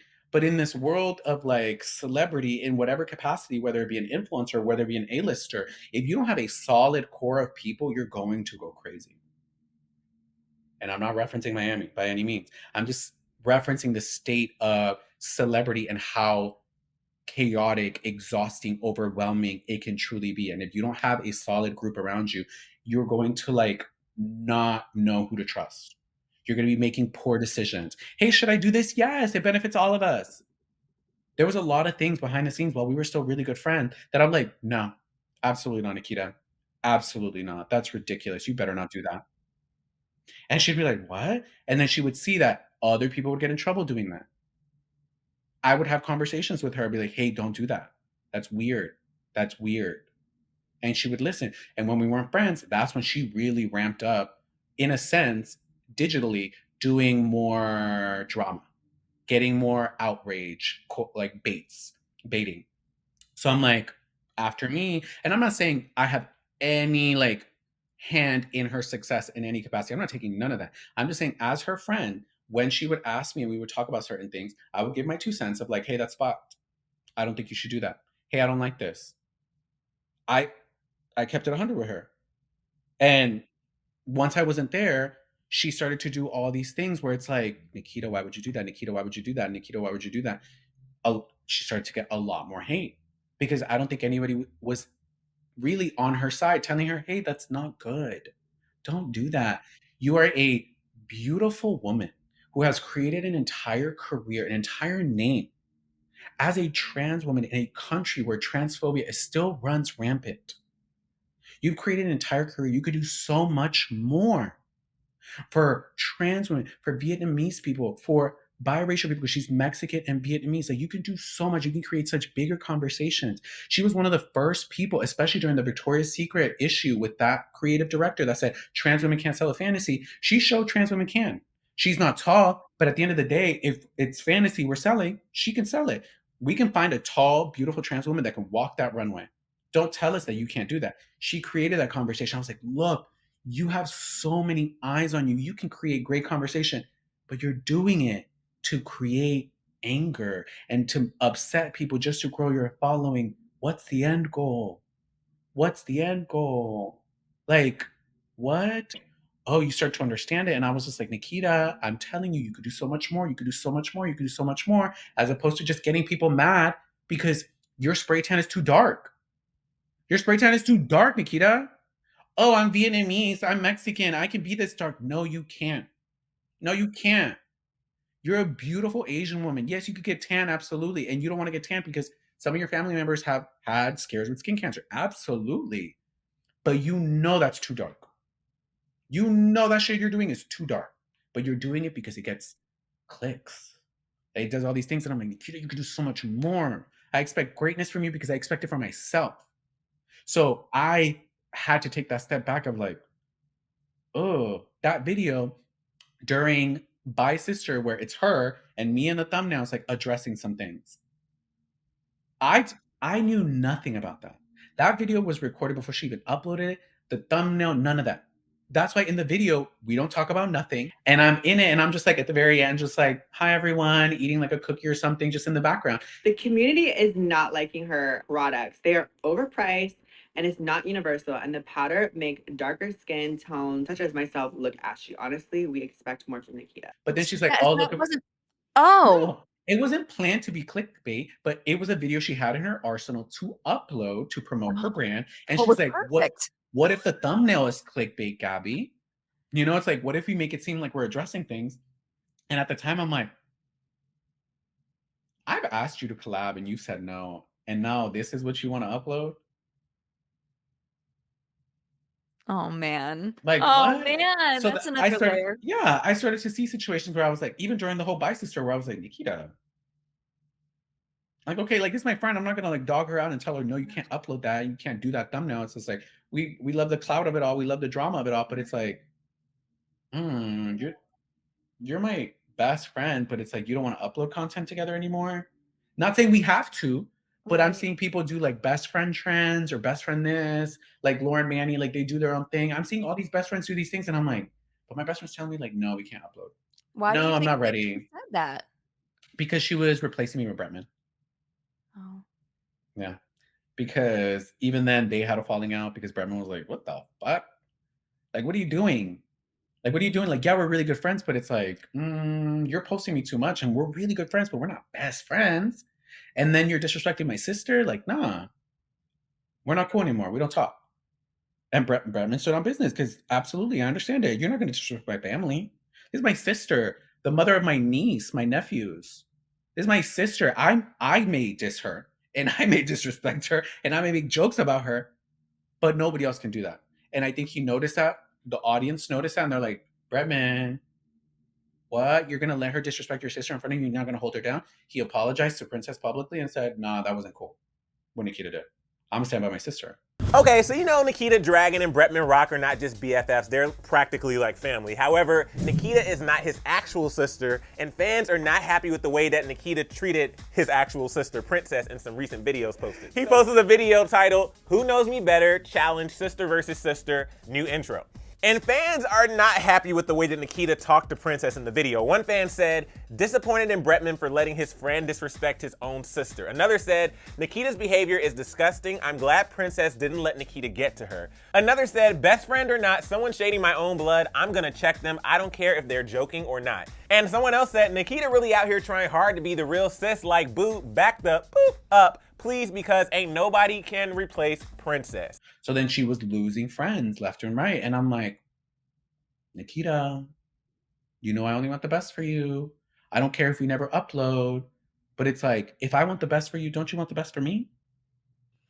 You know? That had to have hurt. That had to have been Oh, it hurt. painful. Even in therapy, like I processed that. Like I have never experienced a breakup like that because I had never really been in a relationship to that capacity, especially a romantic one. Right. So to lose a friend that I saw on such a regular basis, that I respected so much, that we have so many memories, like we were really ride or die, like truly ride or die. Like I had her back, she had mine. In a world that's really scary, it feels so good to know like someone has my back. Yes. And then to one day turn around and they're not there. And you've been having their back. And it's like, wait, like, oh, it was so jarring. It hurt. It broke me. Sure. It broke me for a while. And I went into quarantine. So I was there by myself, just sitting with these emotions. And I was like, crying by myself, healing myself. And I was like going through therapy and like figuring it out. And I was like, why does this hurt so much? And it's like, because I had mad love for her. I had mad love for her. I thought of that girl as my sister, as my blood. Like truly, it was never a romantic love. It was I love you as a chosen family member because we've been through so much together. And you let the fame jade you in thinking that like, Gabby doesn't matter. And that hurt. Because I was like, damn, I've never done that to nobody. Never done that to nobody. And to this day, it's still like a sore subject because I'm like, damn, girl, I put you heavy. I had your back out of everybody here, girl. You know I had your back. You know I had your back. And we can one day still mend it if it's ever the case. But I've moved on from the situation of like, if we're never friends, it would suck. Absolutely. But I do genuinely, that is the only person that I'm not super close with that I do genuinely always wish her the best. And I hope she's happy and I hope she's safe and I hope she's like protected in any capacity and she's not being used and she's living life because I would want her to want that for me as well based on everything we've experienced, you know? Like there's some people that's like, yeah, I wish the worst for y'all. For Tati, I wish the worst for her. Like, I don't care. I'm like, you hurt me, girl. You hurt me. But Nikita, I was just like, nah, I had love for you, girl. Even if you hurt me, like, I still want you to be happy. I don't want to be around it anymore because it hurts. But I still want you to be happy. And I still want you to be safe. And I still want you to be successful. You know? Because it's like, that's the only person, truly, that I'm like, we're not that cool, but I do really wish you all the best. Wow, that was, I've always wondered what, what your friendship was really like with Nikita because, I saw you all as very complimentary when you were on camera together, but I saw you very different personality-wise. So I was always curious how that went, and now I know. So thank you for sharing that because it's such a special time in your life, and I know that you don't speak about those things lightly. So I did want to talk about a couple more things that happened because we've talked about a couple of people in so far that I know that you had fallings out with, I guess, or separated yourself from Jeffree Star and James Charles. So I've never technically had beef with Jeffree ever since then. Does he have a questionable dark past? Absolutely. The way he handled the bi sister situation, I don't commend. I think it was definitely not a good situation. I think it was a combination of he thought his spot was being taken by James, realistically, because Jeffree was always the big dog. He was the biggest one. And then James was coming through, younger and liked by everyone. And not just in the beauty space. He was popping everywhere else in all these other spaces within YouTube. Just like maybe you were threatened by that. I don't know what it was, Jeffree, but I don't think you handled it the best. I think it definitely blew up in his face. And I hope he learned from it. Absolutely. I've seen a few clips here and there, especially on like TikTok, of like how he holds other influencers accountable, even as of recently where he was talking about Michaela. And like, he's always been a very blunt, just almost polarizing person. If I can be aware and acknowledge that I had involvement in the whole Dramageddon too, not even as big as you, Jeffree, I had involvement and I can acknowledge it. You have to acknowledge it. Yeah. You were heavily involved. And to not acknowledge it, to me, just gives crazy. You were involved. Maybe you don't like your involvement. Maybe you regret your involvement. Maybe you regret being on Tati's side. I don't care what it is. Don't act like you weren't involved, though. Remember that old lady, Tati? Remember her? She uploaded a second video, which is now about to, be 5 years old. I'm gonna speak for her stupid ass, Tati. You dumb cunt. I'm gonna say. Let me say one thing for you before you die. You fucking old witch. I just wish more people would come on Canceled. She is one of the darkest people. Let's pause here for a second. I do recognize that this is a bit of a side quest, but this part of Jeffree's appearance on Tana Mojo's Canceled podcast really irritated me since Jeffree has admitted to hanging out with absolutely horrible people in the past, including a man named Davi Vanity. There's a lot of evidence to suggest, including information directly from Jeffree, that Davi had multiple inappropriate relationships with underage girls on his tour bus. Also, coming from Jeffree, who has an extremely dark past, I have a hard time believing that Tati Westbrook is one of the darkest people he's met. To be fair, that has absolutely nothing to do with the interview with Gabriel Zamora, but since we're here watching clips from his interview on Tana's podcast, I thought I'd throw that in here. So let us continue. One of the darkest people I've ever met. Really? I don't think I've ever met her. She got me with the guise of being like, this like a sweet older woman, middle-aged. Yeah. But yeah, she is. No, I'm only being funny because people will say I'm age shaming. We're really close in age. No, but it was like, we're not. I'm not age shaming. Aesthetic, though. No, her aesthetic was the mother of YouTube, and why would she be a part of any drama and da-da-da? Because she found out a lot of stuff about him. She knew he was evil, and she wanted to remove him. But the fact that anyone believed that we were bored to try to ruin someone's life on the side when we're living our dreams, our financial dreams, the viewers were so crazy. It was the biggest, most exciting thing me and him have ever done career-wise, and the most successful. I couldn't believe I woke up and people believed I'm the villain for the 100th time. I couldn't believe it. Here is Jeffree threatening to expose James Charles as a liar. There were so many lies in his video.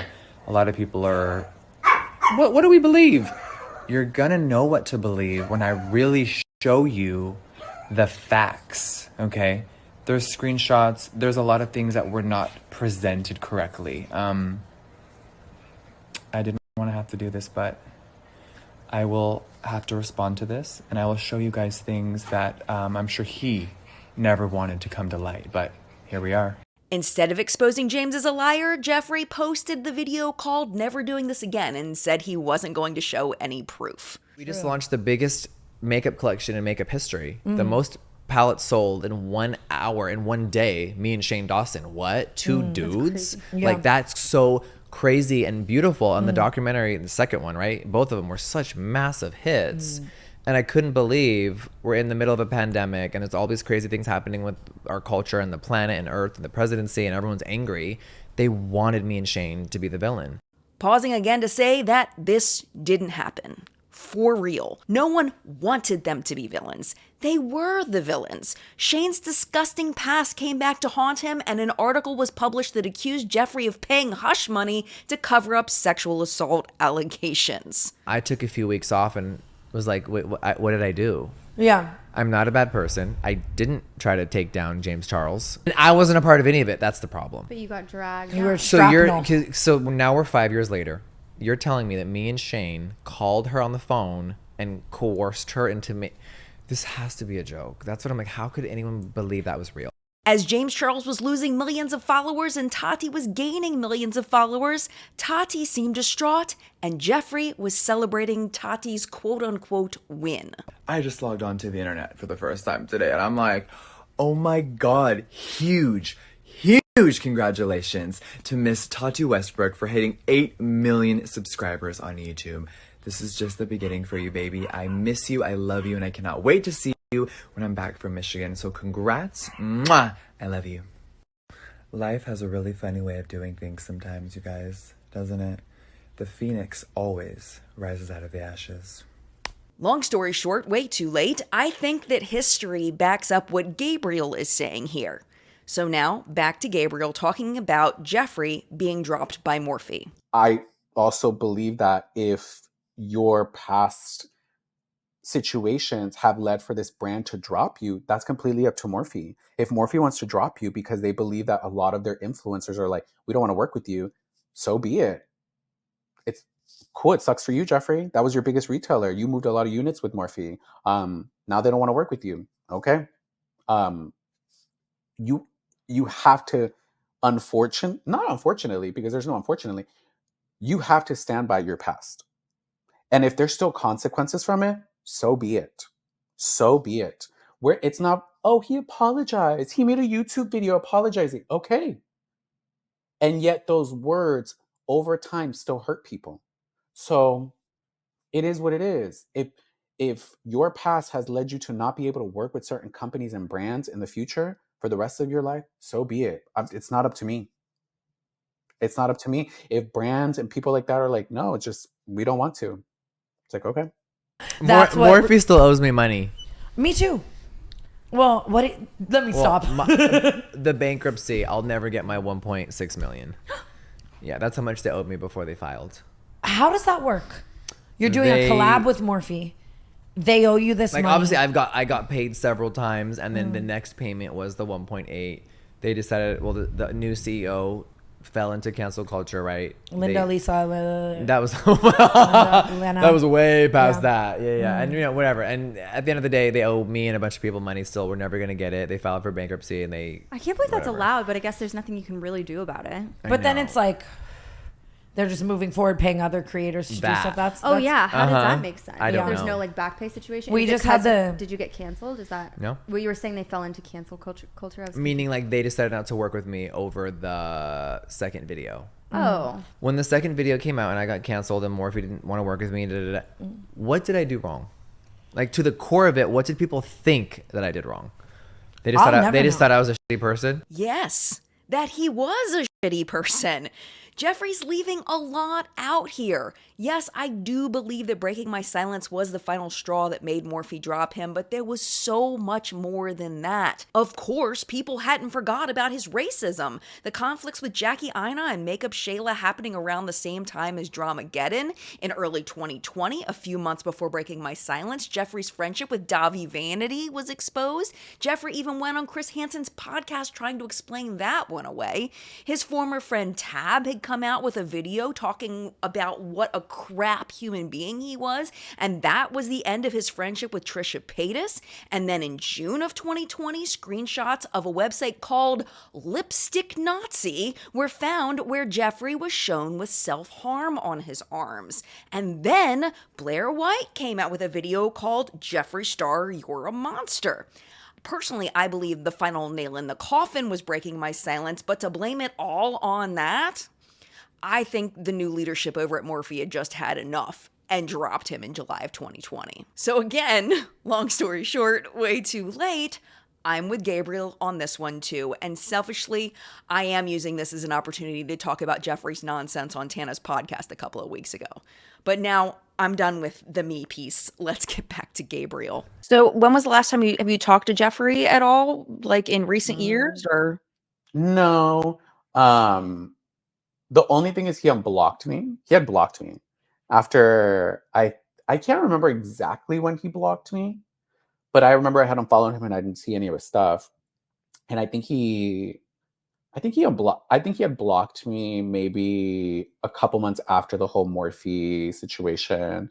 It almost like it upsets me that he could have been such an amazing like figure in the beauty space had he just held himself more accountable and understood that it's not all about you. This isn't the rap world where there's a number one spot of who's the king and who's the queen. That's not how the beauty space works. Right. But I think for a while it was like that. It was like, who's the top dog? Jeffree's the top dog. Nikki Tutorials is the top dog. This person is James is the top dog. Right. Jacqueline Hill's the top dog. Now it's like it's Michaela. The top dog is always moving, but they never like fall off. Everybody's always popping. It's just like, why can't we all just like get along? Why can't you just be like, damn, I went through a lot of shit. I learned a lot of shit. Let me help people. Like, if you felt scorned, absolutely. If you felt used by people, absolutely. Cut them off. But like, just like you have so much money, power, knowledge, and like to be able to create such an amazing space, and you chose to like go about it so like drama like and petty like, and I'm like, damn girl. Like I wanted more for you than you wanted for yourself. Yeah. You know? Yeah. And I do think that there are people that will never get past the racism stuff. I mean, and they don't have that's to. kind of where I sit on it is I don't think I will ever, and he said some pretty, some awful things about non-binary people recently that he doesn't, and I have a non-binary child, so I take that super personal. So he is an absolute no, 0 out of 10 for me. But I himself as almost a non-binary coming across person, presenting person. I'm like, how are you going to say there's only two genders, men and women? Right. Like, what? Come on. And I think he's just doing it to be polarizing sometimes. Because I'm like, realistically, you, Jeffree, come on. I do want to address James Charles as well, because that's a whole thing, because he really went dark side. You know, after you helped him with, you know, crafting his video and all of that. And how did you continue to be friends with him after that? Like, how did your relationship evolve after that to like now? Yeah, I did after Bye Sister. I definitely was. I was like, okay, like, you know, it was just the waiter in Seattle. That was the only situation. Right. You know? And that's all we talked about during Bye Sister, just the waiter in Seattle. There was no other characters, other people that he had been speaking to. The part that upset me was I have pride. And I was like, wait, I just went up to bat for you. And I said, you are not this person that they're making you out to be, for a year later, you to do what they're saying you did. You're doing what Tati said you did. You're doing what Jeffree said you did. Why You idiot. Would you not pay attention or do your due diligence? You have the resources of money. You have the resources of a team. I don't understand why you're having conversations with people and not checking their age. And once you find out that they're underage, you stop all conversation. That should have been from the very beginning. Why is it a couple days later? Why is it a couple messages later? That's weird. That's weird. When I had these conversations with him, I was like, why don't you just show proof? And he's like, well, some of the conversations were on Snapchat. And once I found out their age, I would block them. And I'm like, okay. And I'm like, look me in my eyes. Were you doing anything inappropriate with anybody underage? He's like, no. Once I found out their age, I ceased all communication, blocked everything. This is all happening around the age. And I'm not justifying anything. Right. This is all happening around him being 19, 20. And I'm not one to justify anything, but I have seen 16, 7-year-olds who look 19, 20. It's not to say that it's justified to go and approach them. You still have to ask somebody their age, especially when they're young, especially when they're around the age of 19. If somebody looks like they're around the age of 19, 20, just ask. Ask them what their age is. Well, and there's Especially when you're famous. definitely a couple of them that look younger. Yes. They definitely look, and it's, I feel like the younger you are, the easier it is to identify somebody that's younger's age. Yes. You know, because you're right around there. Yeah. You know, that's just kind of my perspective on it. Is I feel like it'd be easier for James Charles to identify a 14-year-old than it would even be for me to identify a 14-year-old because he was closer to that age. Yeah. And some of these boys really did look pretty young. So I don't know, even if they did lie about their age, to send the, you know, naked photos of yourself to someone where it's even a question. Yeah. Because I mean, he uploaded a YouTube video acknowledging that he did it. So yes, it's not absolutely. like we're saying he did anything illegal by our own account. He said it. He voiced it. Said it. He said, I had inappropriate conversations. And it's like, first of all, that's crazy to upload. And that's crazy to say. And like, it's just what? Like, oh my God. Not saying he shouldn't have, or not saying like, oh, you should have gotten out. No. It's just, wow, you really acknowledge that you did this. Ooh, that's weird. Because I, at the time, my sister's young. And I'm like, if my 16-year-old sister told me she's talking to a 20-year-old, I'm going to have an issue. I'm going to have an issue. I'll be like, why aren't you checking her age? Like, what's wrong with you? And James, I told him this. I'm like, you're famous. A 16-year-old, when you ask them, hey, are you 18? They're going to lie to you and tell you that they are. It is your job as the adult to do your due diligence and check that ID, especially as a celebrity with money. Because we've seen similar cases of even celebrities getting baited because there's an opportunity for financial gain in that situation. It doesn't make it right. I'm just saying these things have happened in the past. Learn from history so that you don't repeat mistakes. So why aren't you making sure, like, you're having people sign NDAs, but you're not checking their IDs? Like, an NDA doesn't protect you from a crime, but these NDAs are so that they're not going around speaking of like, oh yeah, I went to James's house and we did this, that, with consenting adults. Absolutely. I understand the NDA aspect when it comes to celebrities. It's like, don't talk about my penis on the internet. Don't talk about the things we did on the internet. Don't talk about my home, I get that aspect, but you can't even check their IDs. And I was so like almost upset because I'm like, I just went up to bat for you. Now I look stupid a year later. I look stupid. And I don't defend anything you did after that. I only defended you during Bye Sister and that waiter. But to some people, it looks like I'm defending you in general. And I hated that. I was just like, oh, girl, like, why'd you have to do that? Like, you're so stupid. And I had to like definitely take a few steps back for him to understand, like, yo, you fucked up and you embarrassed me. So I'm gonna need you to like really, you wanted to play in shit, stand in it. Stand in it and be the only one in it. And notice how lonely it is. Notice how lonely it is when you fuck up and nobody wants to be around you. Both Jeffree and James can attest to that. When they do things, nobody wants to be around them. It's even scarier because like there's other players within the space that do bad things, but it's not public. Like there's people who do like even worse than what Jeffree and James have done behind the scenes, and they're so like adored and revered. And I'm like, who? no, it's I had to try.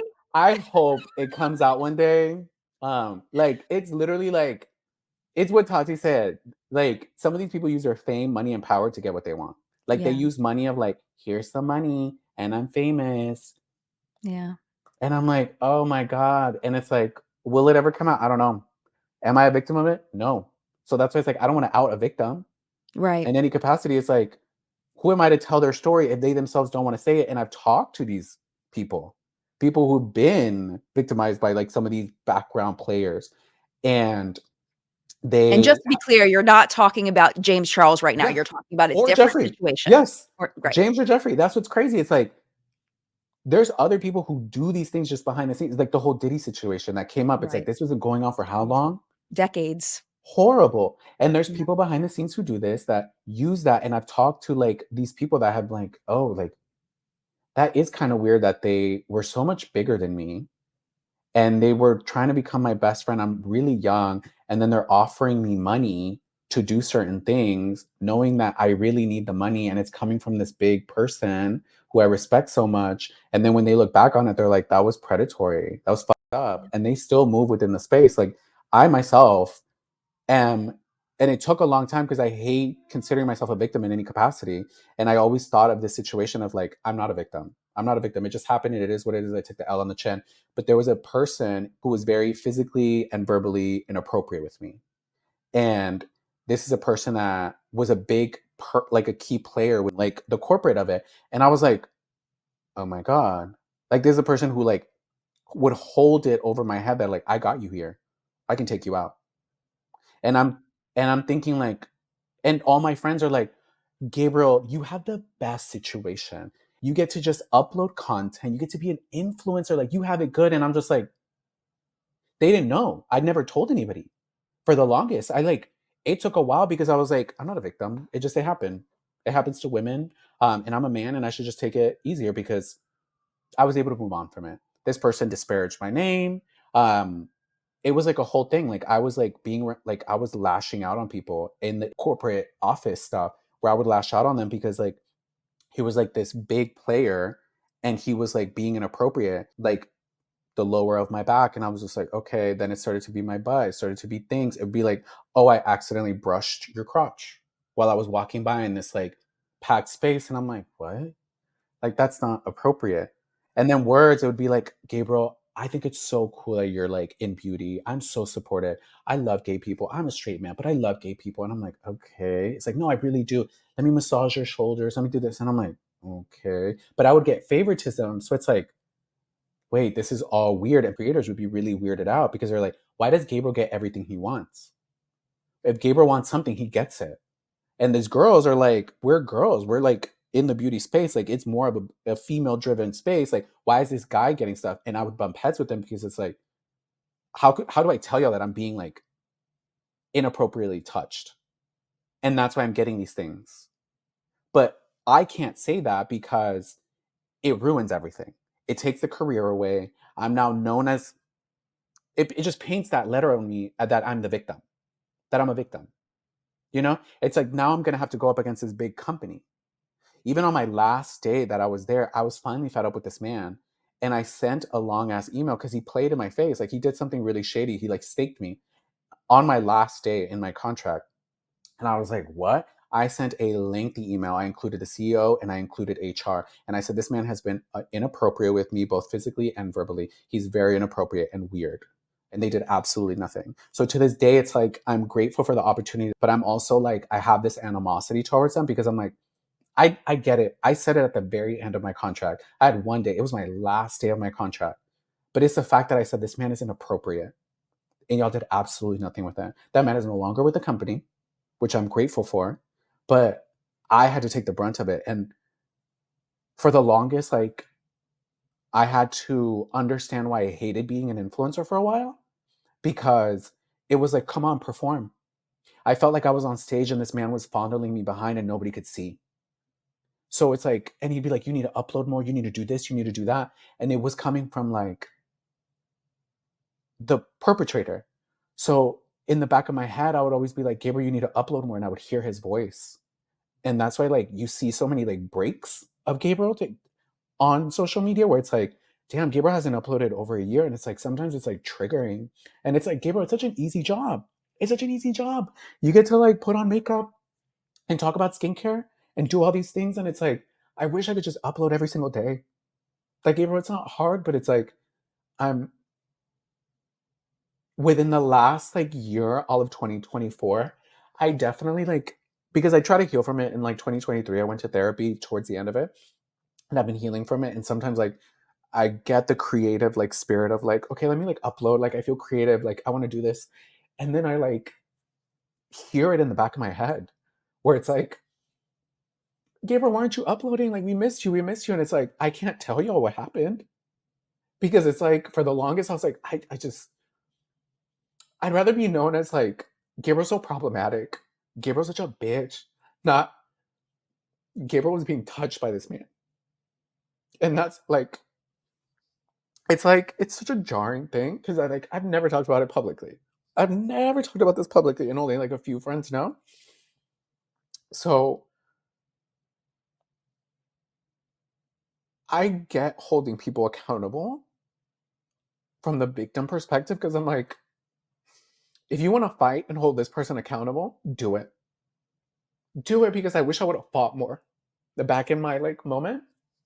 Because I'm like, damn, I could have voiced it, but at the time it's like when I said earlier on, they get you when you're small, right?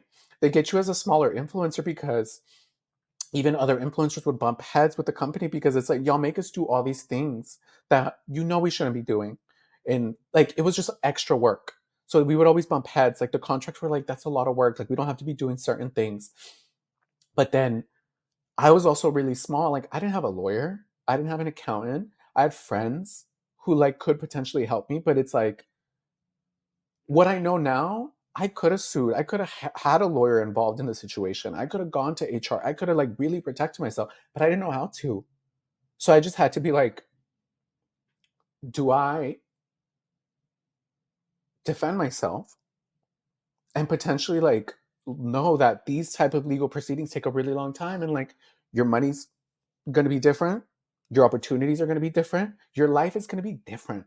It's going to be like a few years of you having to deal with this. Or do you just say, fuck it, you write it out, you take it on the chin, and once you leave all that shit behind. And you say, no, I don't want to resign. I don't want to work with y'all. Like, I don't want to be in this space anymore. And you just deal with it. And like, shout out to all the people who took that route because I know that shit probably like became an infected wound that like damaged y'all. Because to not see like repercussions to like your abuser and see them just be like moving about so like effortlessly, it's so jarring. It's so jarring. So it's like there's so many people behind the scenes, even in the beauty space, it sounds fucked, that I can only imagine there's so many other spaces where there's real predators really preying on smaller influencers, younger influencers, people who are just naive, people who just don't believe that they're going to be the victim one day until they literally are. And it's like, damn, you just have to like learn to grow from it. And because if you stay in it too long, it's like, it really damages you and it damages your energy. It damages your relationships with your friends, with your loved ones. Me with my fans, like it really just was like, damn, I tell y'all everything. I wish I could tell y'all this, but then it's like, are y'all gonna go and try to like find him and like make a bigger spectacle? And I was just like, no, I could just take it on the chin.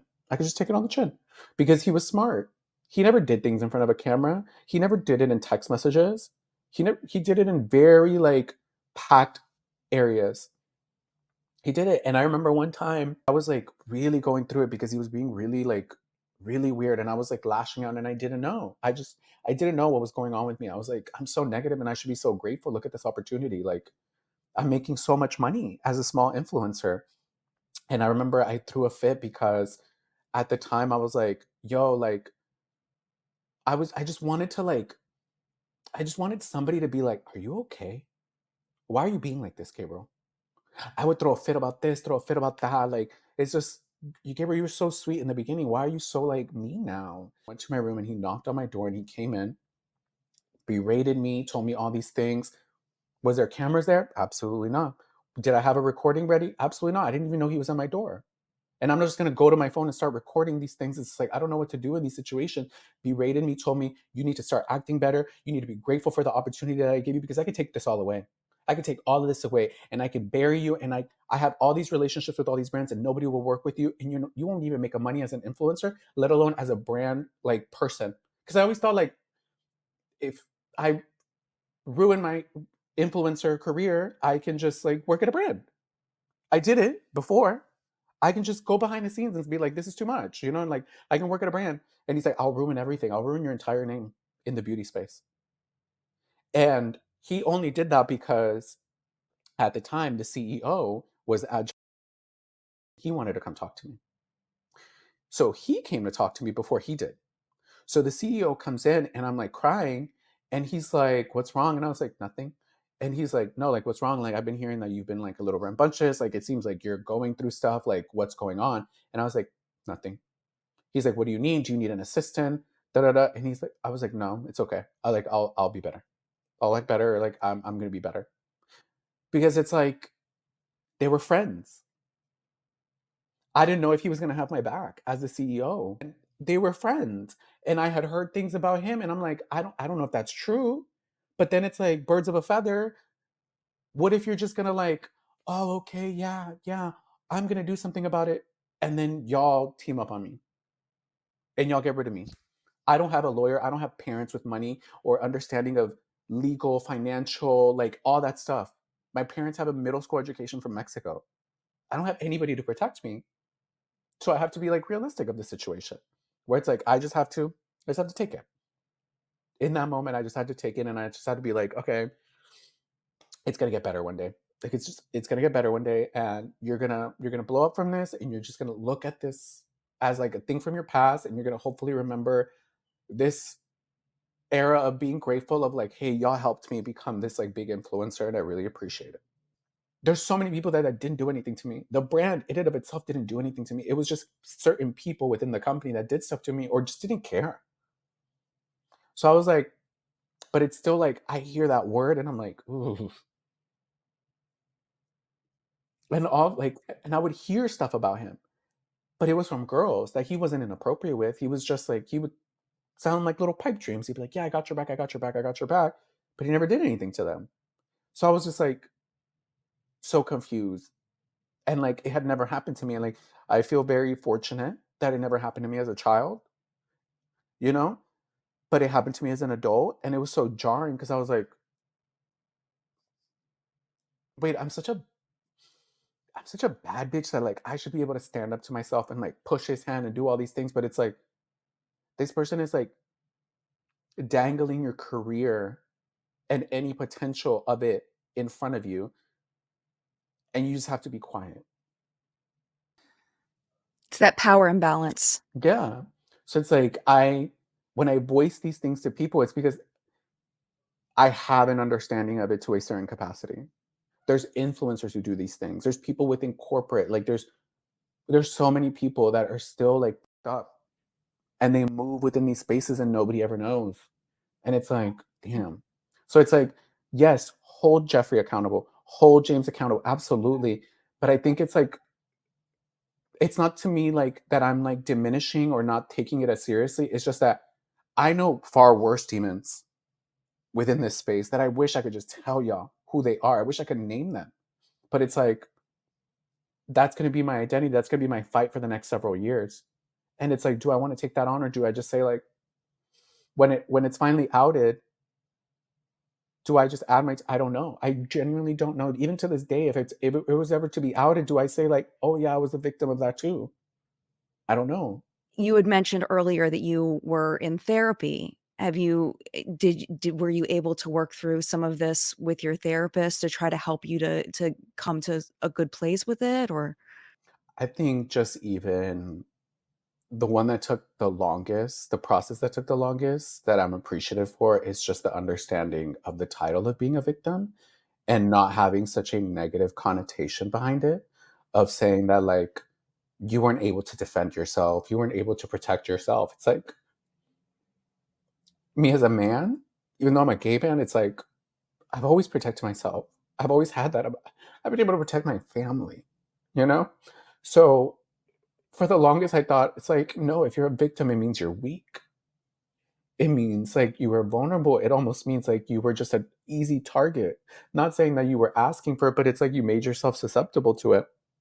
And that took a while because it's like, it's not a bad thing to be a victim. And it doesn't make your entire identity. It's just something that happened to you. And I can start the change within myself of the negative connotation to victimhood by saying it's not always a bad thing. Yes, it happened to me, but it's also about the way that I then move after that. Do I remain the victim? Like, even understanding that, like, take your time to heal. You don't have, like, it doesn't have to be healed in a month, in like a year or two, where it's like, no, I have to get over it. I have to get over it. I can't just continue to be a victim for this long. I always thought, like, it's like, what if you stay in it? Like, oh my God, like, why would you be so dumb to stay in victimhood? And it was like, oh my God, I had never processed that. Like, people are going to take their time. It's like, Gabriel, you didn't even want to address it. It took years for you to even understand it.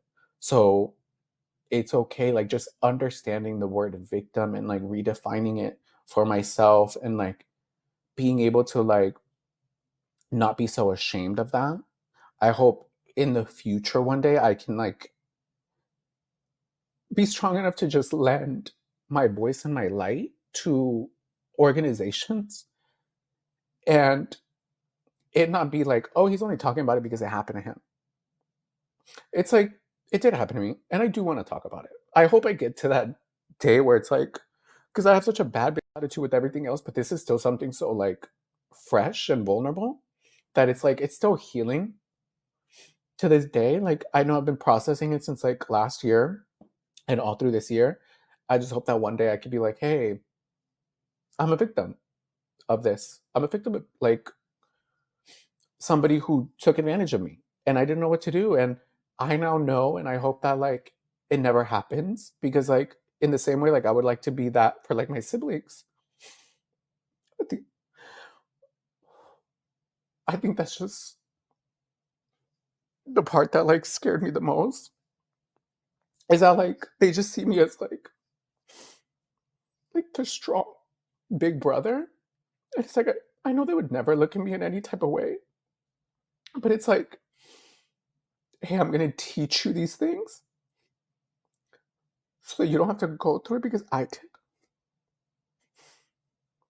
And I think that's the hard part. It's like you can teach your child, your sibling, your loved ones about scary things, but it's even sometimes a little scary for yourself to tell them, be like, because it happened to me. And I want to get to that point where it's like, I'm not ashamed of that. I don't feel any guilt towards it. I just like, I'm healed from it, and I can like properly teach people what I've learned, or just be able to like be like, hey, I'm a big dog and it happened to me. I'm a bad bitch and I talk my shit, and like I really don't let people do things to me, especially like recently I've been like far more vocal about like, no, I'm not gonna settle. I'm not gonna settle for like the bare minimum of how people treat me. Like I want to be treated with respect.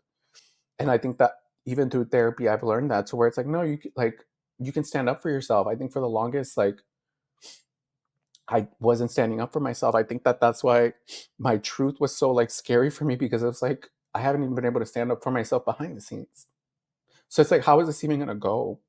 Like, that's why I was scared uploading it, because it's like nobody knew anything else. And it's like, what if they don't believe me? And this is something so like petty with friends. If they don't believe this, they're definitely not gonna believe anything. It's something more serious. And like, at least with this, there's proof on the internet. With this, I have no proof. I don't have videos. I don't have anything.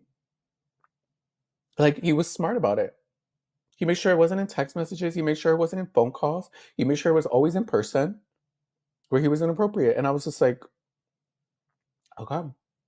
Like, how do I prove it? It's my word against his.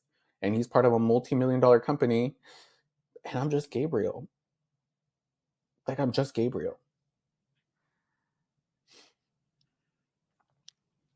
I'm just so sorry that you've been dealing with this for so many years. You've been haunted by this for so many years, and just having it held in, and to have people not know this side of you, to have this public persona and people not know this about something horrible that happened to you and how that's affected you.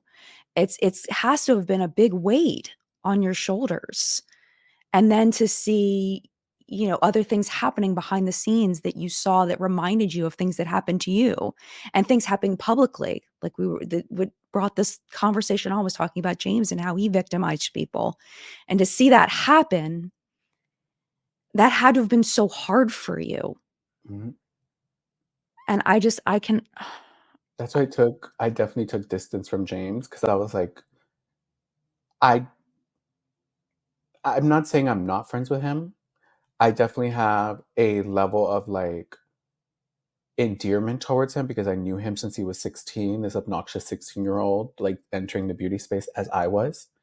Um, it's just that I don't feel like he handled the situations with the victims properly. I don't think he did his due diligence properly, and understanding that, like, just because you don't think you damaged people doesn't mean you didn't. You might have blocked them and you thought, oh, like, look, I got out. I didn't further engage in this. But it's like we don't know what kind of scar that leaves on people. We don't know like how that leaves their impression, how they move around the world. Them like now never saying the truth to maintain their reality by lying. It's like maybe like a certain victim is like, hey, I'm being like physically assaulted, but everything else is good. If I say what's going on, it's all going to change. That could be an outcome of one of the victims. That's like, oh, he blocked me once I told him the truth. If I tell this other person the truth, they're going to take it all away. So now it's like you've damaged this person moving forward, that you might not even be as aware or even wanting to care about it. I was like, I had conversations with him behind the scenes. I was like, I think you should work with certain organizations. I think you should go in person. Oh, but they're going to think that I'm only doing it because of this. You are doing it because of this. So go do it. Go talk to these organizations. Go talk to victims who have now gone 5 years later, 3 years later, 10 years later, and ask them how it affected them so that you know what it does to people. I don't feel like he handled it properly. And I told him that. So I had to take a certain distance of like, no, we can't be as like cool anymore. Yeah, like we can hang out from time to time. I don't want to share too much content of us sharing, like hanging out, because it's like, I want to see if you're like growing as a person. I want to see if eventually you're going to come to a realization of like, I could have done more. I could have done more. So for me, it's like, I'm disappointed in how people move, but I'm always hopeful that they'll learn and hopefully make amends to those people, to as many people as they possibly can. Because it's like, come on. Like, we know that some of those people lied for clout, to get like, oh, like, look, James DM'd me. I understand that some people were a little homophobic in their calling you out, kind of like Sarah Larson, where she's like, oh yeah, James was DMing my boyfriend. It's like a man can DM a grown man and ask them if they're single and tell them that they're cute. That's not an issue. That was never the issue. My issue was, why were you having these conversations with somebody that young and not doing your due diligence?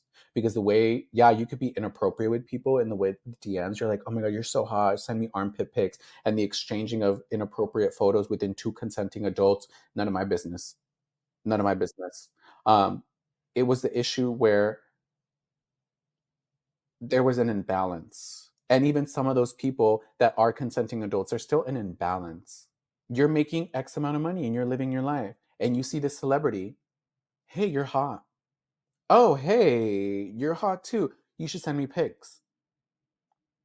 Even if they're an adult, there is an imbalance there that they feel like they have to comply to. If not, this good thing is being taken away.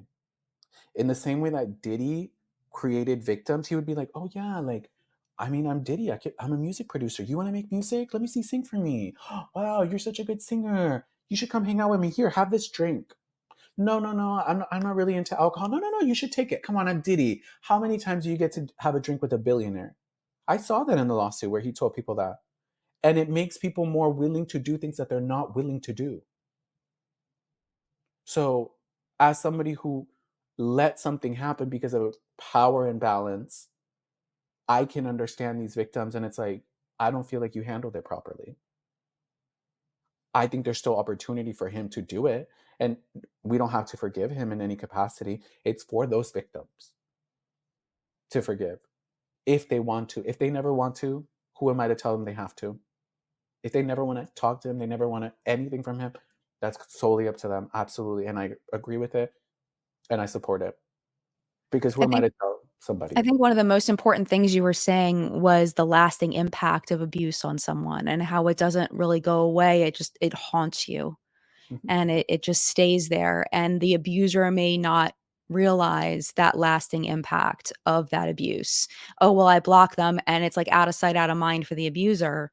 But the person who was abused, that may stay with them the rest of their lives. And that point that you made, I think is so important for people to understand that have never been through something like that. Thank you for sharing that piece because I think that that's really, really important. One thing that I've learned about you, Gabriel, is that you have such a good heart. You're spicy and you're fun and you've got a good personality and you're quick-witted. But I think the biggest thing that I want people to know about you is how big your heart is and how you would do anything to help someone that you care about. And this is just another example of how big your heart is. And I know that you've already made an impact on so many lives and that you'll continue to do that. And that you'll find a way to help people through this terrible thing that was done to you. I know that you will because you have that inside of you. It's always been there. It's always been there before and it's still there. And that person can't take that away from you. They can't take your heart from you. I've always rooted for you. You know that from the very beginning. And now I feel like I'm rooting for you 10 times harder than I ever have because I know how special you are. I've always known how special you are. I've always seen it.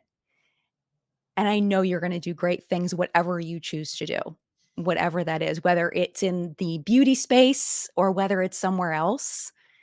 Whatever you choose, you're going to do amazing things. And I believe that with my entire soul. I genuinely do. And I'm not just saying that because we're here and we're doing this. I'm just so thankful to be able to have this conversation with you about all of these things. And it's kind of hard to know how to even talk about anything else after talking about something so serious. You know, it's devastating what happened to you. Do you have,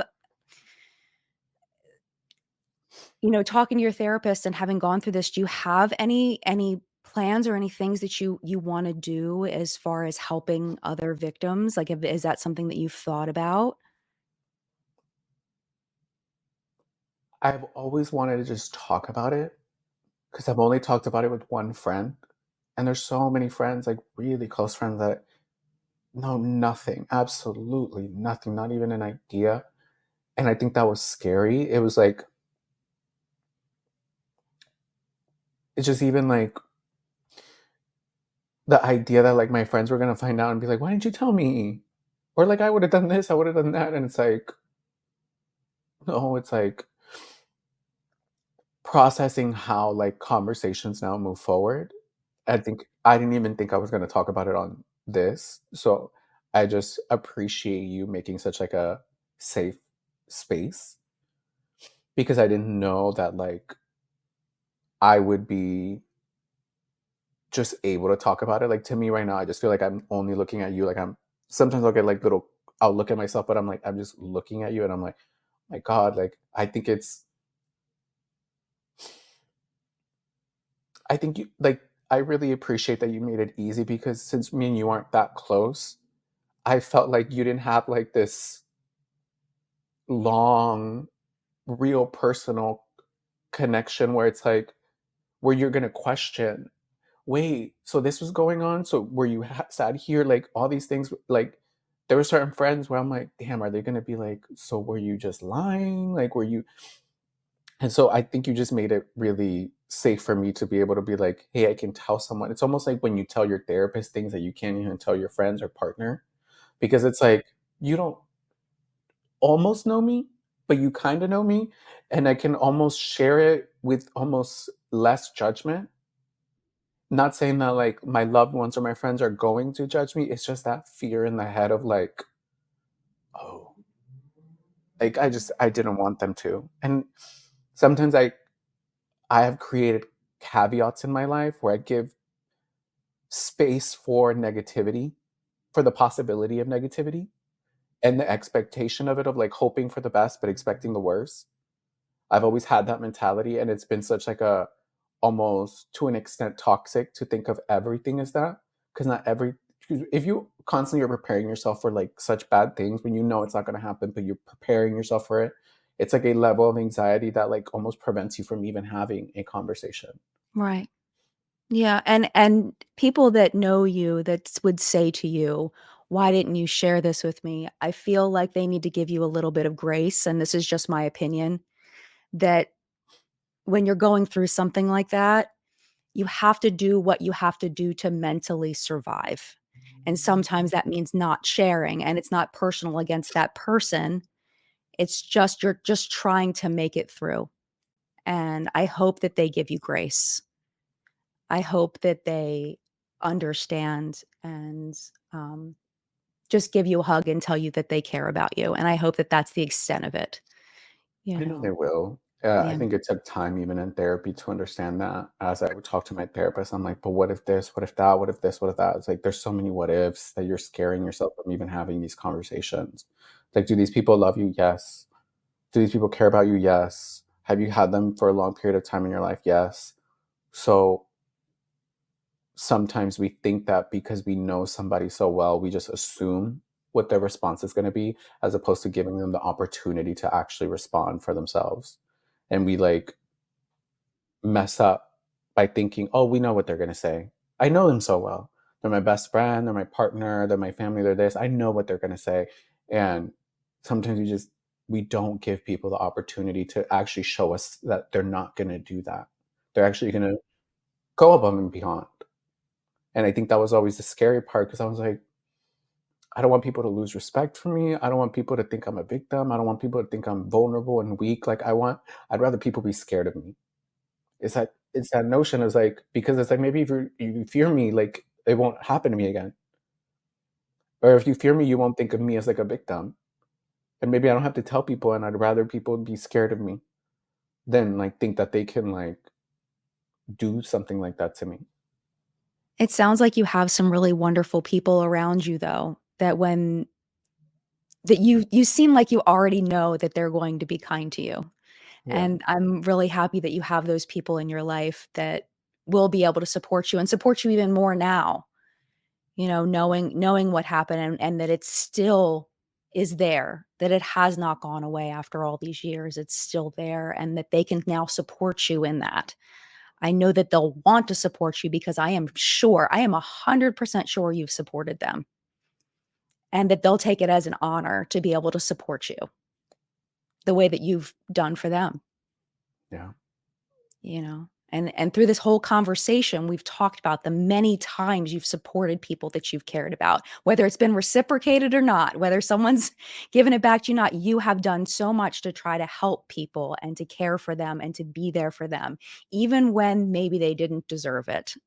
And I hope that you get that back tenfold, genuinely. Thank you. I appreciate that. Absolutely. I This truth has been so important that you've shared today, and I know that there are other people that are going to resonate with it, and you're helping people already just by sharing that story, because there are gonna be people that are going to now have strength to be able to maybe share a story that they need to share. because you've been brave enough to share your story. And I know that they would want to tell you thank you. So I'm going to tell you thank you for them, for that. I know that a lot of people that are watching this are going to want to find you, to follow you and see how you're doing, and to be a part of your journey and to see what you're creating and what you're doing. I'm not sure. Are you still wanting to pursue social media? Is that something that you are? Yes. Okay. I definitely took a break on YouTube, but I'm definitely coming back, and I have been always contemplating, like, do I just upload a video and act like nothing happened? Like, how do I address this with them? But how do I also tell them about my situation? It's like, how do I tell them, oh, I took a break for a year? Okay. Why, Gabriel? Well, I'm not ready to talk about it. So it just felt like disingenuous of like, how do I upload content? But I feel like this year and even part of last year, it really was like, I think that is going to be probably my first upload back, just speaking as to why I took the break, the things that I did during that break, my gratitude in my ability to still maintain a social presence from my followers and being able to engage with me, still getting sponsorships on other platforms. I definitely like left money on the table by not uploading so consistently, but I'm happy where my mind is now, that I don't care for that money, because I feel like coming from no money, it's like it comes and it goes. But like love and especially mental health is something that like you can't really just say pick money over. You can't. Like you're gonna realize that it's going to leave you. Money will leave you. But it's the people you love, the way you love yourself, and your own prioritization of your own mental health that matters, so that you could be your best self for you and for everybody around you, from your family to your friends to your partner to your followers to your coworkers to strangers on the street. Like if you don't prioritize yourself, you're not going to be the best version of yourself. And I feel like this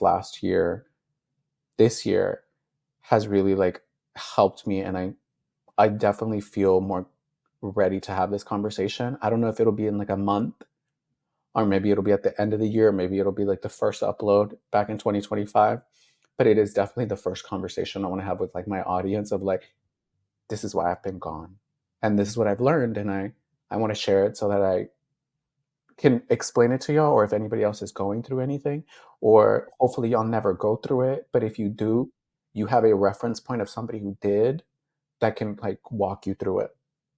Yeah. And I hope that you don't put pressure on yourself to upload at any specific time or at any specific frequency or any specific anything. I hope that you do whatever socials you want to do at your pace, at your frequency, because it's in the end, it's all about you, you know? And I think your audience, your core people will understand that, and they'll appreciate it when they do get to see you. And you know, that you were even saying earlier, the myth of having to upload on a specific schedule, you know, Yeah. that you have to do this and you have to do that. And that really is a myth. And I think that when you do decide to spend time with people that care about you from afar, your parasocial people that adore you, I think that they'll just love you no matter what, whenever you decide that you want to show up, because you've shown them love. You've brought them joy. Yeah. You know? Hi, everyone. Bye, everyone. People look forward to that. That's why people, they hear that and they know that that's you, because they know it brings them joy when they hear you say it, because it feels familiar. It feels safe. I know what I'm going to watch when I hear, hi, everyone. I know exactly what I'm going to get, and I know I'm going to have fun. Yeah. And they're going to be ready for that whenever you choose to come back. But it has to be when you're ready and when you want to do it on no one else's schedule but yours. Yeah. You know, and you've got this. You have got this. You have got this. I know you do. Thank you. You are absolutely brilliant. You really are. You know, when you really speak on something you know about, you are brilliant. And when you bring that to the camera, everybody's going to see that. And everybody that has seen it knows it, but your new audience that is yet to find you, they're going to see it too. Thank you. So I just absolutely adore you, Gabriel. And I just want to thank you so much for coming on and spending time with me. Thank you for having me. I Abs- really appreciate it. I was like thinking we were just gonna gossip about Dramageddon. That's why I was like, so too. Jen loves it. I want to have a conversation with somebody who like loves the drama. Yeah. I didn't know it was gonna get this deep, but I appreciate the space you've made because I have throughout the years, maybe not every upload, but I have watched uploads and I have kept up and I've always appreciated your conversation and the things you add to the beauty community. Whether it be from just the new launches and what's up in makeup to actually now holding people accountable based off of their actions and letting your audience know, be like, hey, look, I can do the research not only on makeup, but also on people within the space. So I really appreciate you. Thank you so much. I appreciate you too. Well, I'm sure we will be in touch and I will be watching and I will be following your journey and I'll be cheering you on the whole time. We'll all be cheering you on. Thank you. All right. Bye, everyone. Bye, everyone.